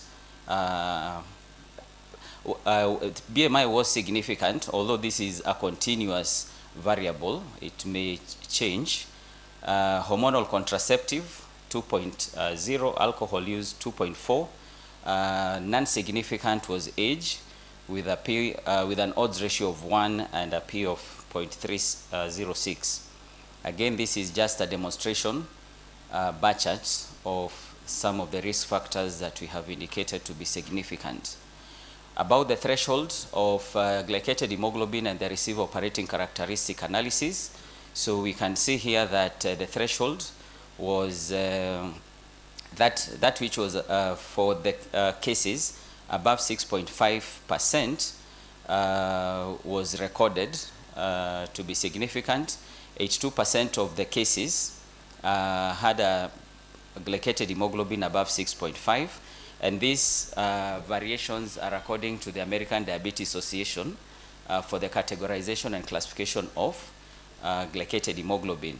So the receiver operating characteristic with an area under curve of 0.8 showed that there is a strong association, or there is a strong link between glycated hemoglobin when you observe it for the cases that were being looked into. So this is an ROC curve that was generated from the result. As a biomarker, we conducted a Z-test having a sample size of 285, and the cases gave a mean glycated hemoglobin of 6.5, whereas the controls had a glycated hemoglobin of 5.6, which was significant. So the Z value, that is not T, is at 10.6, with an odds ratio of 5.2 per unit increase of glycated hemoglobin. So again, this is demonstrated by this particular table. Okay, so for the discussion,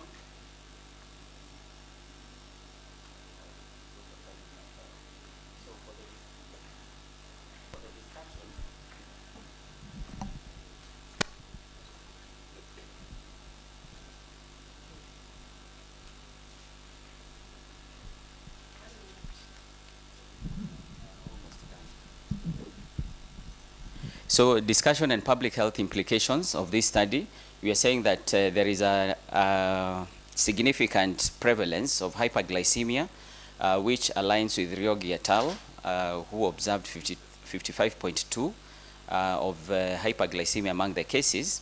However, this is higher than what has been observed in Nigeria, and also contrasts studies by Campbell in the US, who showed no links between the two.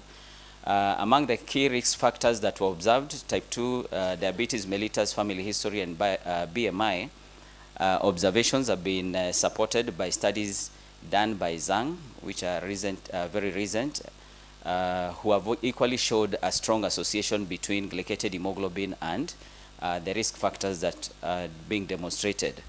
So we're also saying that glycated hemoglobin above 6.5% gives a very strong threshold of association between, showing the relationship between type 2 diabetes and the risk of breast cancer. What are some of the implications? So to have type 2 diabetes cancer screening being integrated, community intervention, community education, as well as lifestyle intervention. And there is also the need for prospective studies to confirm causality between the two. Conclusions and recommendations. Here we are saying the observed conclusions was that the risk factors, type 2, family history, BMI, hormonal contraceptive, and alcohol use served as a significant risk. And we are saying that at a threshold of 6.5% glycated hemoglobin gives a very strong association, as was demonstrated by the odds ratio and the area under curve. And then we are saying that glycated hemoglobin also proved to be a significant biomarker, which could be adopted for screening. Some of the recommendation is to integrate type 2 diabetes mellitus and breast cancer screening using a glycated hemoglobin index of 6.5%, community education, genetic counseling, routine monitoring of glycated hemoglobin among breast cancer cases, and lifestyle interventions for obesity and alcohol use. And these were some of the key references that we have been using to develop this work. Thank you.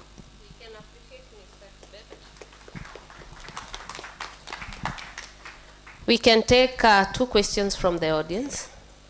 Anyone with a question for Mr. Kibebe on the presentation?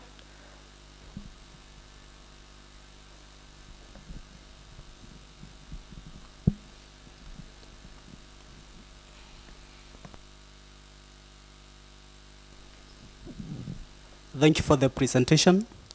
So for case control studies, to increase statistical power, one of the strategies commonly used is matching. I don't know whether you used matching. And then I saw your cases are almost equal to controls, yet we would consider breast cancer relative to diabetes as a rare disease. So why didn't you consider, for example, increasing the ratio of cases to controls to the 1:4 ratio that is commonly used to increase power?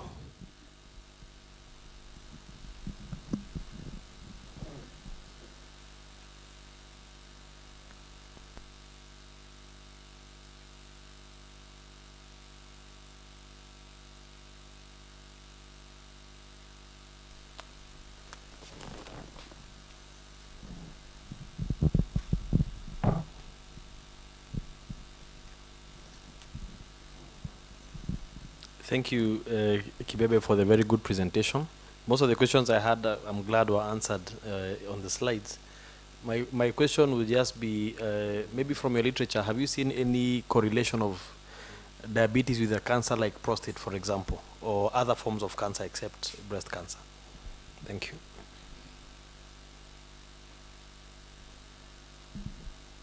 You can respond to the 2.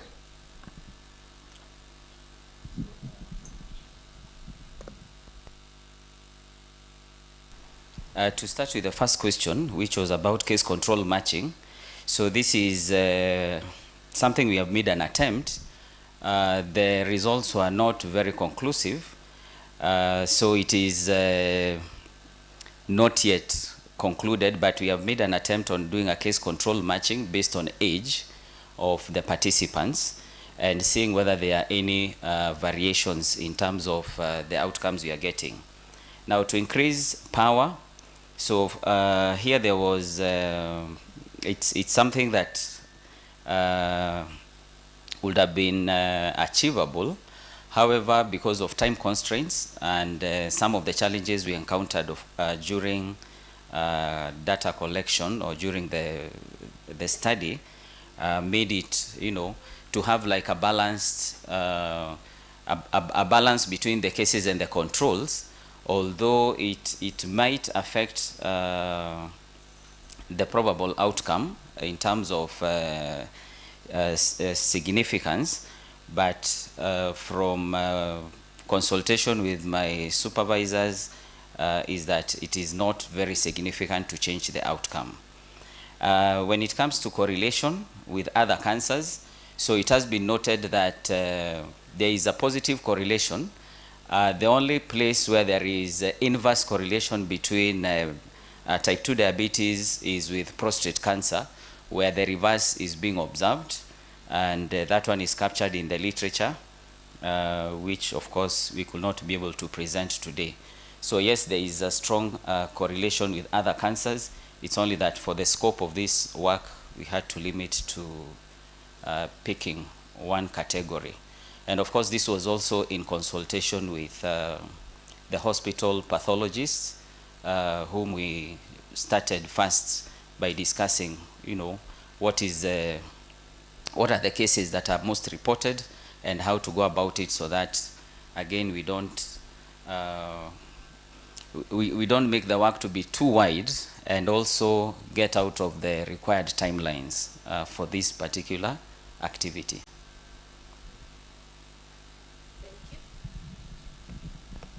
We can appreciate Mr. Kibebe. We'll have the other presenter, Masiros Jesang, take the floor. You have 7 minutes for your presentation.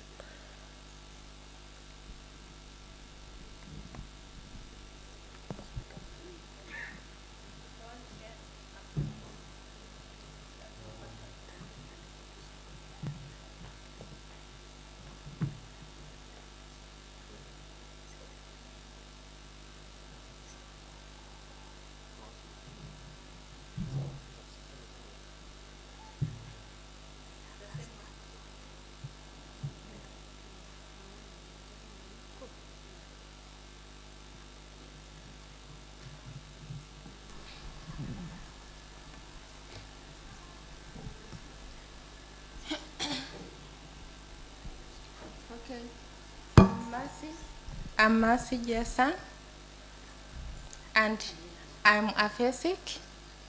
I'm going to present a research findings on the relationship between the severity of aphasia and linguistic impairments among individuals with aphasia in select Tier 4 hospitals in Nakuru County, Kenya. So aphasia is a language disorder, and it presents itself differently among the aphasics. Aphasia comes as a result of injury to the left hemisphere, which is responsible for language and communication. So on the left hemisphere, we have the front and we have the back. So we have a place in the head that is called Broca's. So when the Broca's is affected, production of language is impaired. And when Wernicke's is impaired, comprehension is impaired. And as I have said, it manifests or it presents itself differently because it depends on the lesion size and the lesion type and the injury type. We have those that are aphasics due to stroke, neurodegenerative diseases, and we have those that are aphasics because of traumatic brain injury, maybe due to a fall. So that's why we have variations. Thank you.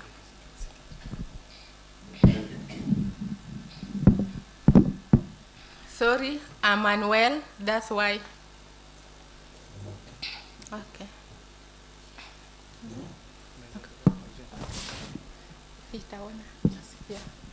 Sitaona. Okay, let's go to the background.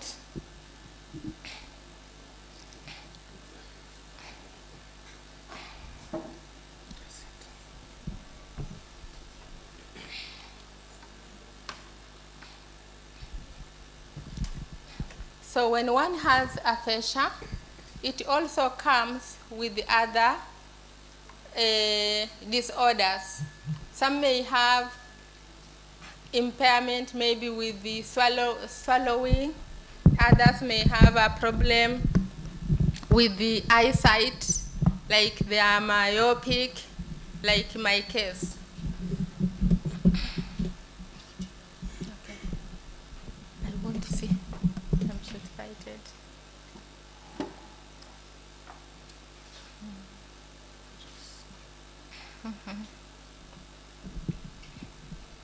So, objective of the study. The objective of this particular study was to assess the severity, the relationship between the severity and linguistic impairments. So how severe, what level of impairment does the aphasic manifest? So we have those that are severe, we have those that are moderate, and we have those that are mild. So the words production are measured using maybe Western aphasia batteries to gauge the rate at which somebody produces the wordings. So, depending on the rate, you will be classified as mild, moderate, or severe. My case is mild because I recovered after brain injury, a fall from a tree. And I lost a language for 1 year, and then after therapy, I recovered. So at times I have a problem with the word retrieval and pronunciation, articulation. Sometimes it can just happen. You are talking, and then all words evaporate, and you are not able to talk again.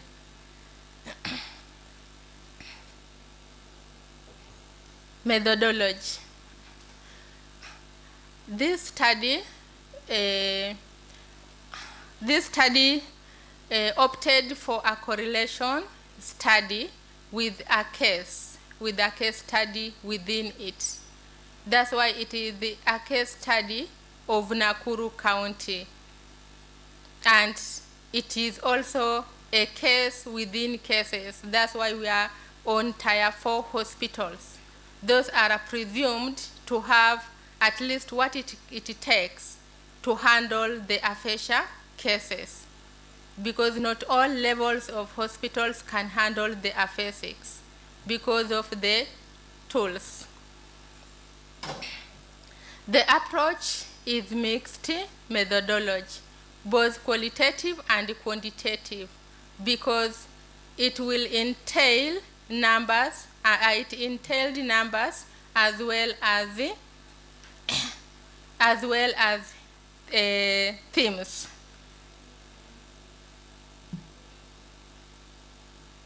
Results.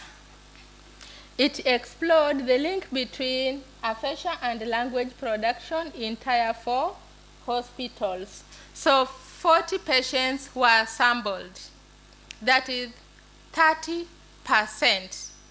of the required population, which was 120.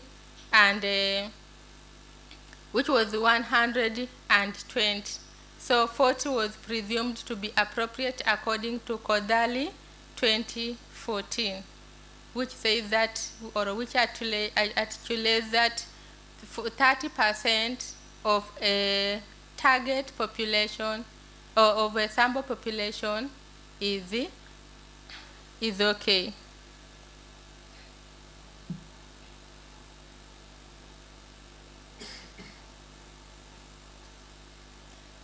So the 40 patients that were selected were those who have been diagnosed with various types of aphasia. Those that have conduction aphasia, those that have a primary progressive aphasia, kind of dementia, those that have Broca's aphasia or Wernicke's aphasia, depending on the area, as I had foresaid.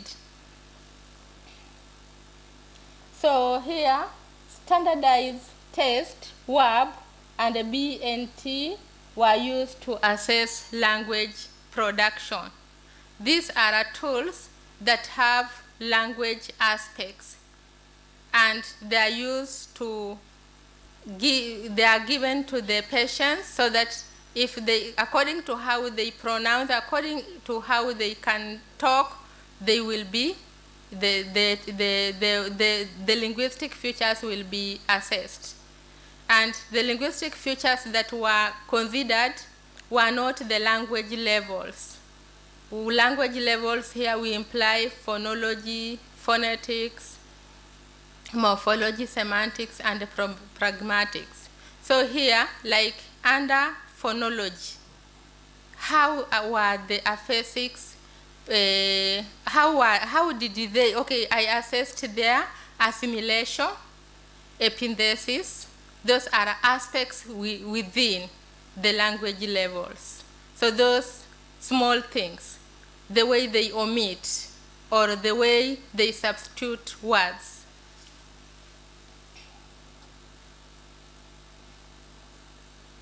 So here we have global PPA, patients had severe and progressive noun verb retrieval defects.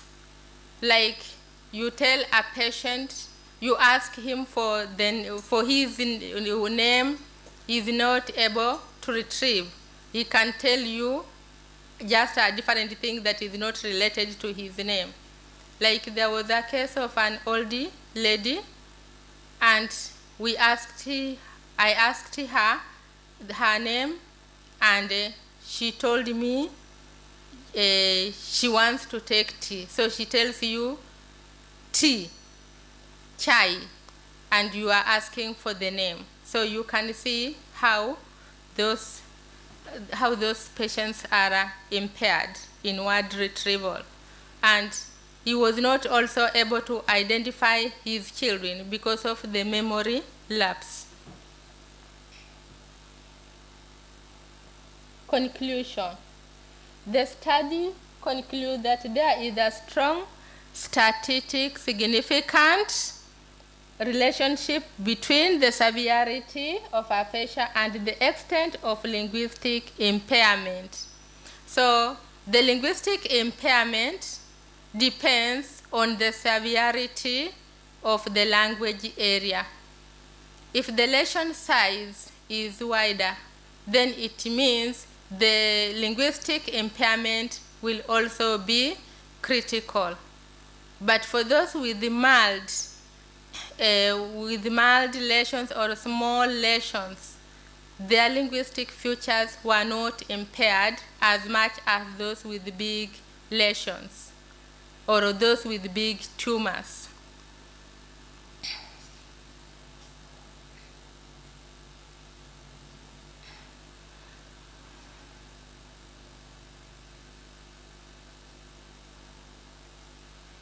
Okay, recommendations.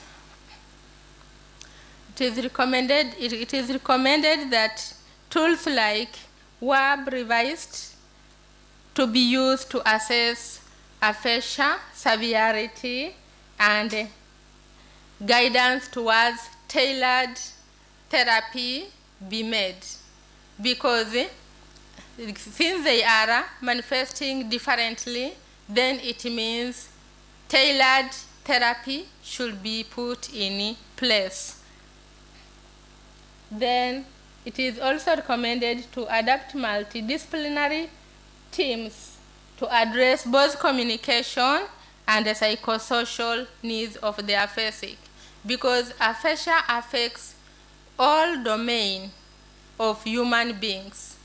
It affects the linguists or the education sector in schools, the language team, the medics. So there is need for teaming up and address the challenges of the aphasics, like accommodation in hospitals, accommodation in schools, and also policies to be invented so that aphasia or aphasics can be recognized as a disability, because it impairs the psychosocial of a person. It also impairs or it also hampers their self-esteem, because there are those who may not want to talk. If it is the learner at school, the learner is not willing to express because the others will laugh.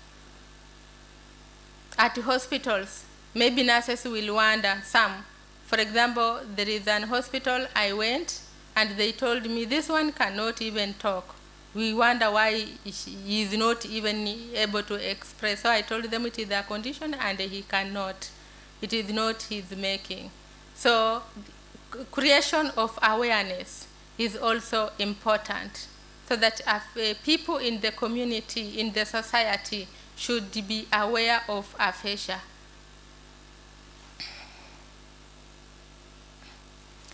The end. Thanks for listening.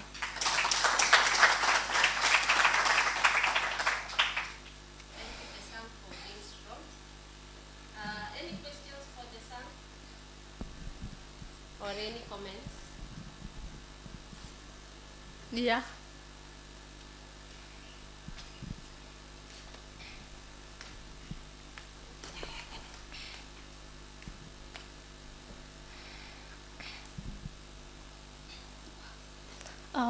have a question. You said the method you've used to find your data, you used a specific method of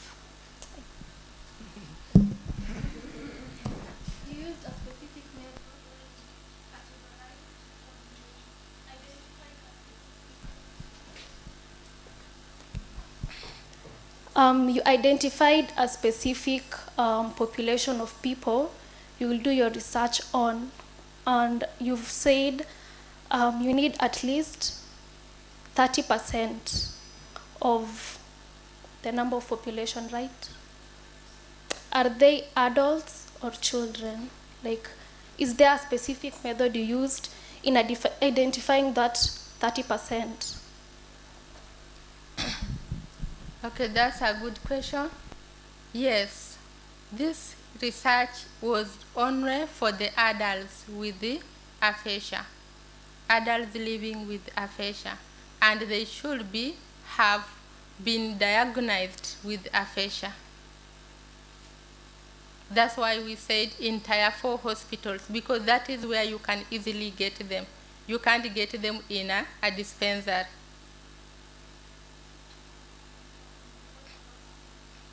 And I could not integrate the children.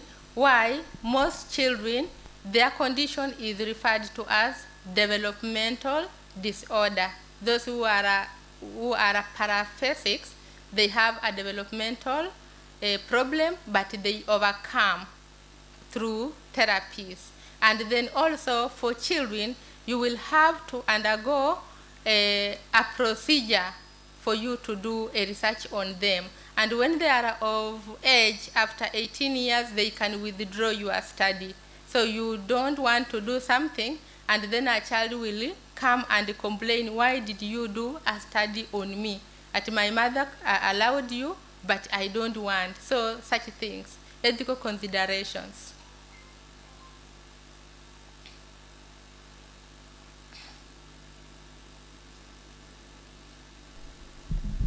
Mine is not a question. I'm just happy to see the recommendation or the study. I was present when you were doing this to Nakuru County when you were seeking consent, and I must say congratulations. Thank you. Thank you.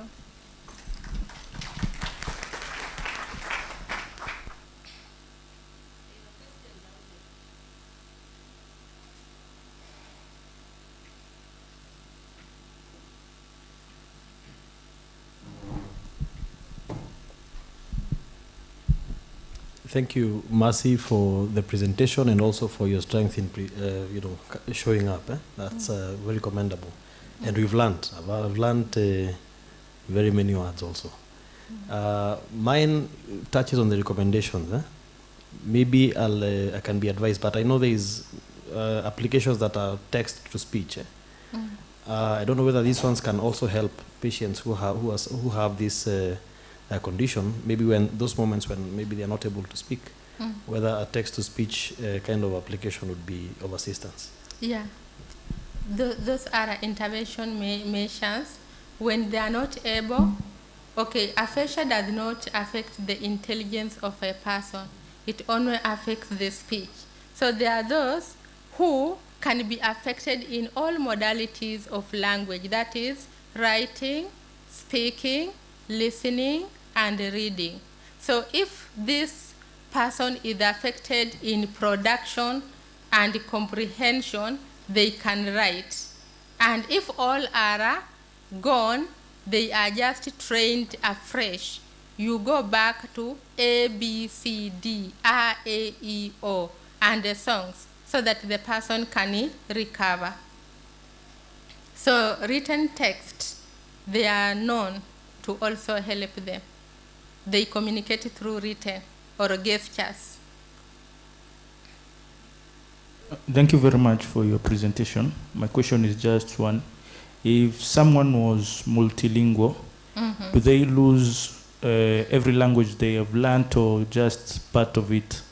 Okay, there are some, they lose everything, and some lose part of it. For example, if somebody was speaking English, Kiswahili, and the mother tongue. The first language the person acquired first, he may retain that one, and the rest can go.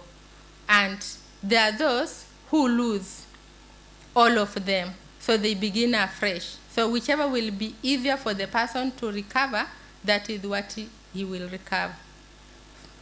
For example, like in my case, I began by learning English and then Kiswahili. Mother tongue came last, so I lost the mother tongue. So I'm a passive listener. I listen, I understand, but I cannot speak it. And when I speak like a stranger. Thank you. We can appreciate Jesang once more.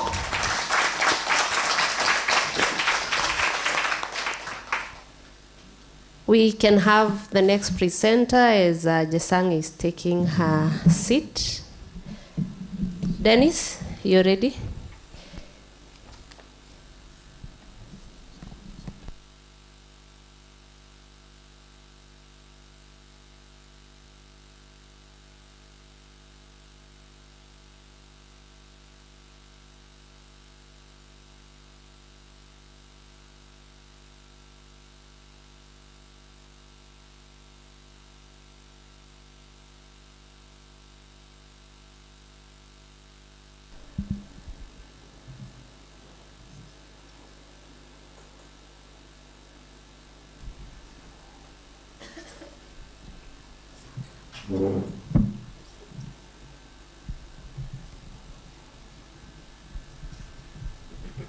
Hello, my name is Dennis Kidenji.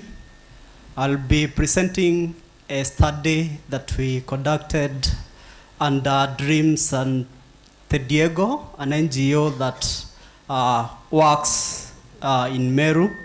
So this study was a follow-up study after a study that was called CHAO study, comorbidities among HIV outpatients in Meru County. So that CHAO study found that half or more than half of outpatients, HIV outpatients, have comorbidities. So, and the most prevalent comorbidities were 1, hyperlipidemia, and 2, hypertension. Then there were other comorbidities like syphilis and undernutrition or underweight.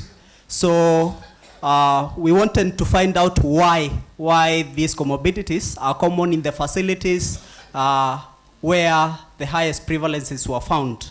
So that was our intent of doing the study. We focused on Meru County because that's where the CHAO study was done. We conducted the study in CCCs because that's where these outpatients receive care. So the care providers that we interviewed were 1, clinical providers, especially clinic officers, and then community health promoters, so that they can give us a community perspective. So we used a follow-up, or rather a qualitative study design, a ground and theory approach, because we needed to generate a theory on these explanations. I was the independent consultant that was contracted to do this work to avoid subjectivity and the effect of context. So I conducted the interviews, analyzed the data qualitatively, thematically, both deductively and inductively. Deductively because we had already some formulated questions. Inductively because the participants gave insights that we thought we could get deeper insights from them. So those were the facilities we visited to collect the data. And then these were the clinical providers that we interviewed. 80% were clinical officers.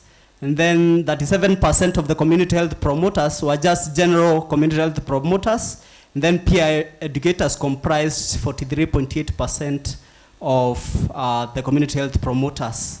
So which reasons did they cite? the main one was low socioeconomic status, but these factors were actually interlinked. The reasons were interlinked. So low socioeconomic status led to poor food choices, malnutrition, and then once you have malnutrition, you cannot work as well or as much. So you get comorbidities because of that undernutrition and also because of the lack of physical exercises. So sedentary lifestyle and processed foods emerged as the as the reasons for the observed hypertension and dyslipidemia. Others cited stress, stigma, and alcoholism. Then shortage of condoms and unaffordable screening tests explained the prevalence of syphilis in those facilities where the cases were. Then we also asked them about the barriers to behavior change once they educate these people regarding the health promotion. So they cited also low socioeconomic status as the main barrier. Then other barriers were fear of managing chronic diseases because of the costs implications. Then there are misleading beliefs. For example, most cited this Dr. Awar as guiding their belief on avoiding the treatment. Then there are shifts to processed foods and sedentary jobs because that's what is available.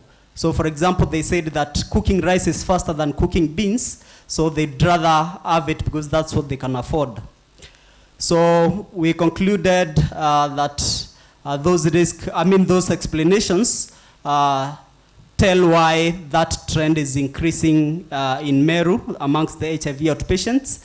And then we recommended that we can have interventions to improve home gardening, choice of healthy foods, and physical activities. Then we should also incorporate aspects of mental health, health-seeking behaviors of promoting health-seeking and spirituality. That is guided spirituality. For the government, they should integrate, integrate HIV care with the care for comorbidities so that these patients can afford the screening and management of diabetes and hypertension, or rather hypertension and dyslipidemia. So that's it. We were funded by DREAM, Sant'Egidio, which had gotten the funding from Italian Cooperation Agency. And then the county government of Meru granted us the permission to collect data. Thank you. Thank you, Dennis. We can appreciate him. Any questions for Dennis from the audience? Can take 2 questions if there are any.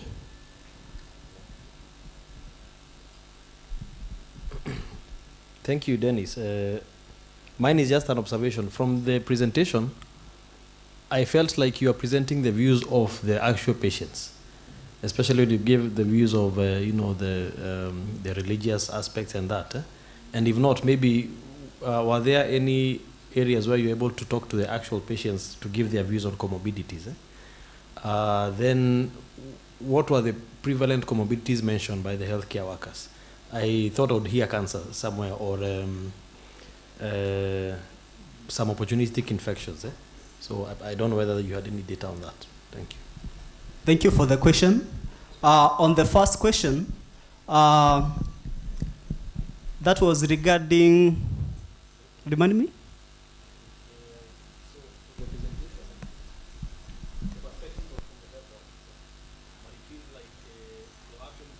Oh, thank you. I've remembered it. So we had 2 groups of participants. The healthcare professionals, that's clinicians. Then we had community health promoters. Community health promoters were meant to give us the community perspective because they understand how the people live in their communities. So that was meant to represent the patient perspectives. Then the other question was?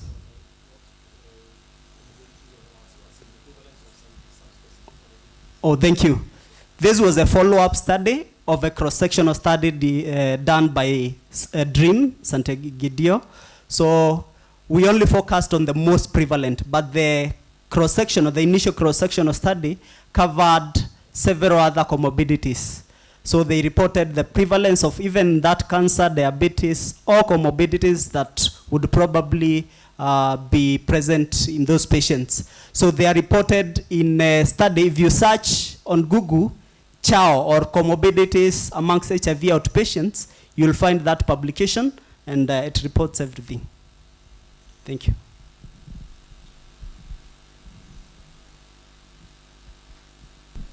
Thank you, Dennis, for a good presentation.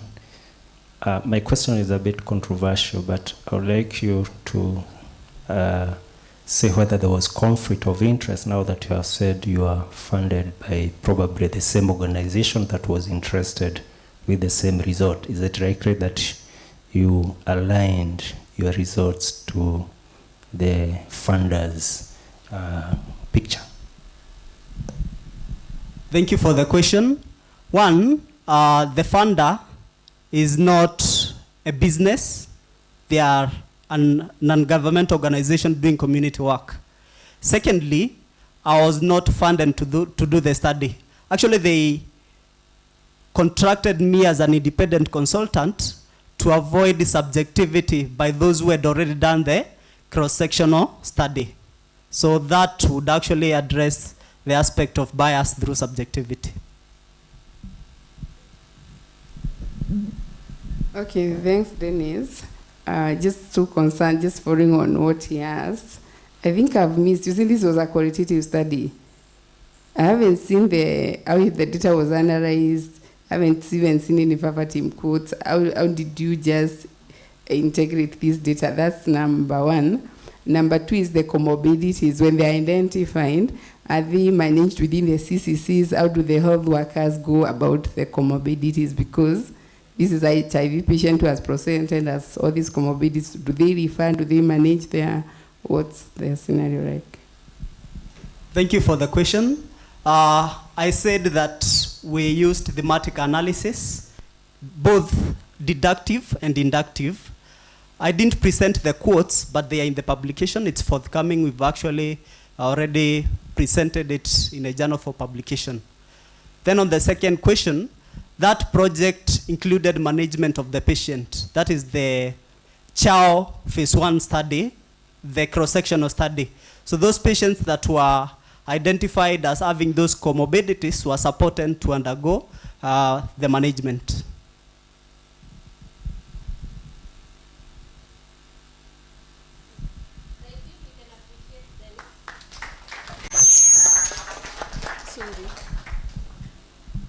We want to inquire whether Gilbert Keter is in the room. Gilbert. Jane Bijiwe. Jane Bijiwe. Victor Ofura or any of the group members.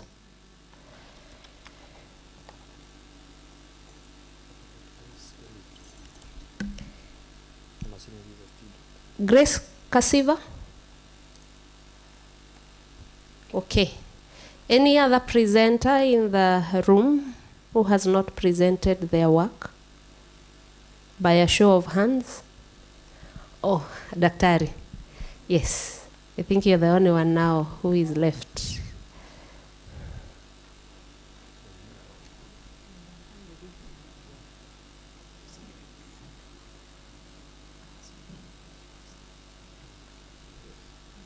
So, Dr. Mary, you can take the floor. Okay.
waliruka presentation.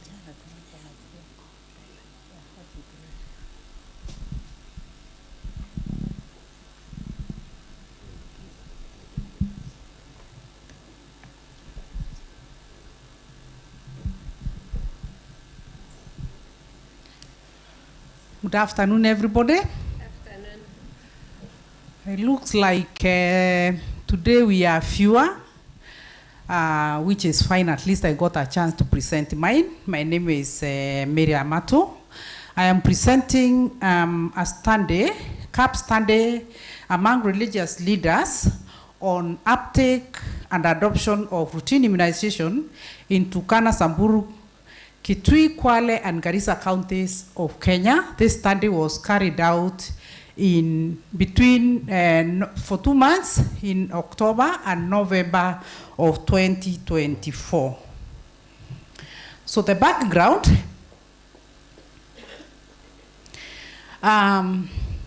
in the face of global health threats, vaccination remains the most effective and impactful strategy for controlling transmission of diseases and mitigating harm through the establishment of herd immunity.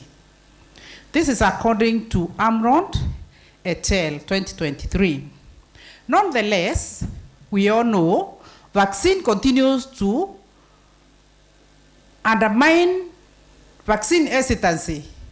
It continues to undermine efforts, particularly on low and middle income countries, and this includes our country, Kenya. Unfortunately, their effectiveness and safety have often been questioned for a multitude of reasons. This includes religious, some reasons include religious, some are actually scientific, and most are political. Vaccine hesitancy is a multifaceted issue, exhibiting various degrees of and fluctuating with the time and the context. And in the definition of hesitancy, Galgal and team have identified the factors that influence the decision making, particularly in countries where we have the men are the main decision makers and women as the main caregivers. When we say men, it means they could play the roles interchangeably. So this decision making process regarding the acceptance, postponement, or complete rejection of vaccination has a lot of effect when it comes to vaccine uptake and adoption. Despite Kenya's overall success in childhood vaccination programs, marginalized and minority communities continue to exhibit lower immunization uptakes. And this, you've seen the areas that we are already identifying for the study. So we also know that religious leaders and local faith actors are universally recognized as having an influence on immunization uptake. You've heard anytime there's an immunization campaign like the one that is coming soon on typhoid and MR rubella, you will always hear the voice of the religious leaders. So the association between religion and vaccination dates back as early as those times when a nurse who was a Buddhist was described as grinding scabs to treat people or to bring about immunization or vaccination status to those that are not suffering the disease. This then means we don't have a lot of reasons why the religious leaders should really resist their vaccines. Notably, this hesitancy is not uniform. It varies across denominations, geographies, and levels of engagement with the public health systems. Despite the existence of various routine vaccinations, laid out policies and procedures on vaccination modalities, the number of eligible Kenyans vaccinated remains low. When we say Kenyans, we are talking about adults and children. According to Kenya Demographic Health Survey 2022, the counties identified, these are, if I may remind you, Turkana, Samburu, Kitui, Kwale, and Garissa counties. These counties have been found to have low coverage. In fact, the lowest in there at the national level. So the study adopted descriptive research design and a qualitative approach to data collection and analysis. It targeted religious leaders who must have been members of a coalition, that is the Interreligious Council of Kenya, in the 5 counties. Quantitative data was collected through key informant interviews and focus group discussions. In addition, notebooks, audio recorders were used so that we don't forget what we needed. Data was analyzed using SPSS and summarized through descriptive statistics and presented in form of tables and graphs. The data was presented in prose form, but at the same time, tables were also used. These are the results that were found during the study. The respondents were classified and divided into different strata: age, gender, religion, and education. The age bracket of majority of them, the religious leaders, were about 41 years. 79% of the respondents were married, which is, I thought, was a rare happening, but considering we were dealing with the religious leaders, this was it was really not very strange. Majority were Protestants among those interreligious leaders. On level of education, majority and secondary level, because we were dealing with the leaders. 83% of the respondents, were married, as we had said earlier. On the level of education by age, the study found that a significant percentage of respondents, which was 48%, reported much lower accurate information in regard to the routine immunization across all ages. The results showed no significant difference between male and female, even though females seemed to have better knowledge, but it was not really significant. After conducting an ANOVA in regard to knowledge, there was no difference across various regions, the 5 counties. They all exhibited a significant low level of knowledge on routine immunization. Even those that are knowledge, they seemed to have wrong information. Additionally, majority was skeptical about vaccines, and particularly this HPV. One of them said that women infected with that disease, the HPV, the disease that is caused by HPV, because the virus is only transmitted through immoral sexual practices. However, when you realize that when it comes to the education, no, this is what we are saying, they did not have the right information, because that term only does not apply to the transmission of HIV, of cervical cancer. So women infected with diseases caused by HPV are immoral, and it's the same thing that I've just said. And this belief led to an uptake for fear of being thought immoral. Attitude towards COVID-19 vaccination was associated with religious and spiritual barriers, including cultural barriers also. Education level, income, cues from social ties, and trust also were found in that study, were influencing factors. So this actually agrees with that study. So perception on the same was associated with age, gender, education, marital status, and family size. One of the key informants said, and remember the key informants were health workers, we had health workers and also elders. And one of them said, I have no problem with most of the other vaccines, but HPV vaccines need to be feared. I do not believe that they say what they say about these vaccines. These findings can be generalized for other routine vaccines such as COVID-19, among others. On practice, There was no statistically significant difference in terms of uptake of all vaccines among the participants. And however, the chi-square showed statistically significant difference in terms of their performance based on their level of education. Respondents with higher education attainment tended to perform better. They had more willingness to take up the vaccine or to take their children for vaccination as compared with those that had lower education level. Despite the varied social and demographic characteristics among the participants, the study finding revealed that HPV had the lowest approval among all the respondents. Not a single group of them were positive on HPV uptake among those participants. So it is evidence that the first dose of COVID-19 uptake was generally high, and this we attributed to the practice that they had, as religious leaders, they had to be vaccinated, just like health workers, before they can be allowed to go to preach. However, COVID-19 for the those that were 20 and 25 years was the lowest, considering that most of them felt they were not at risk of dying.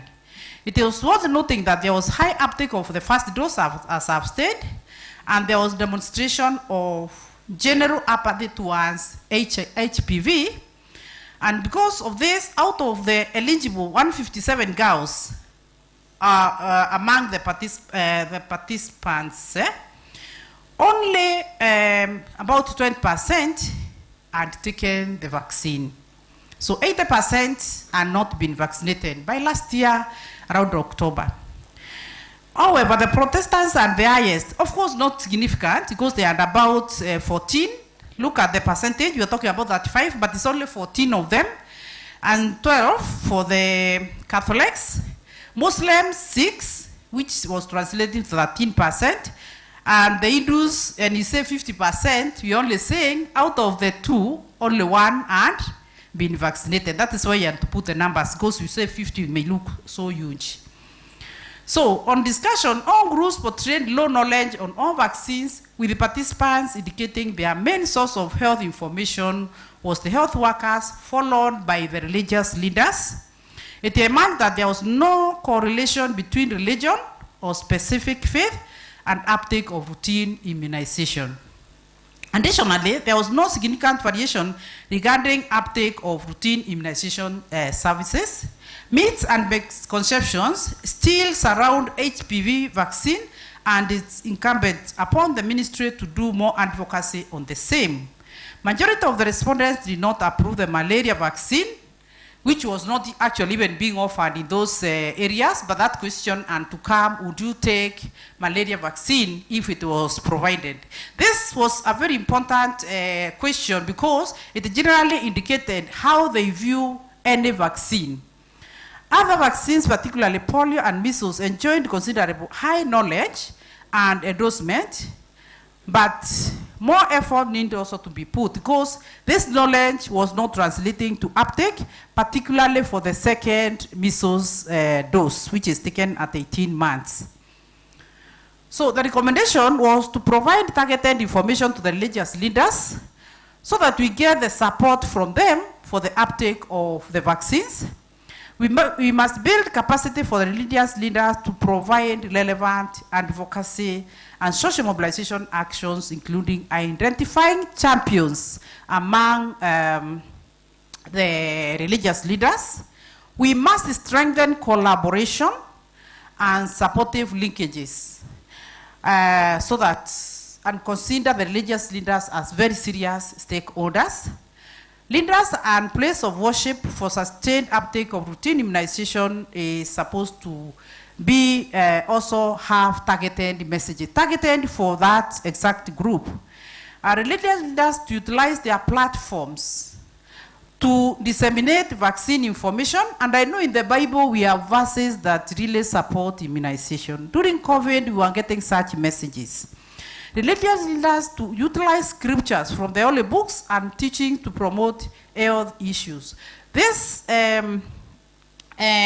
study was shared with the Ministry of Health, and if we have people from the counties and health workers from the county, This would be a useful guide, but it is already being implemented for the coming campaign, and we are having a lot of linkages, and we believe as we focus on the religious leaders, we may do better when it comes to uptake and adoption. Where uptake means they go for the vaccination, adoption, it means they will be going routinely for the vaccination even after taking the first dose, then they can go for the second dose. And this is where we are also targeting those very resistant groups like the Cavonokia, among others. And thank you very much for listening. Thank you, Dr. Amatu. We can appreciate her once again. Any comments or questions for Dr. Amatu?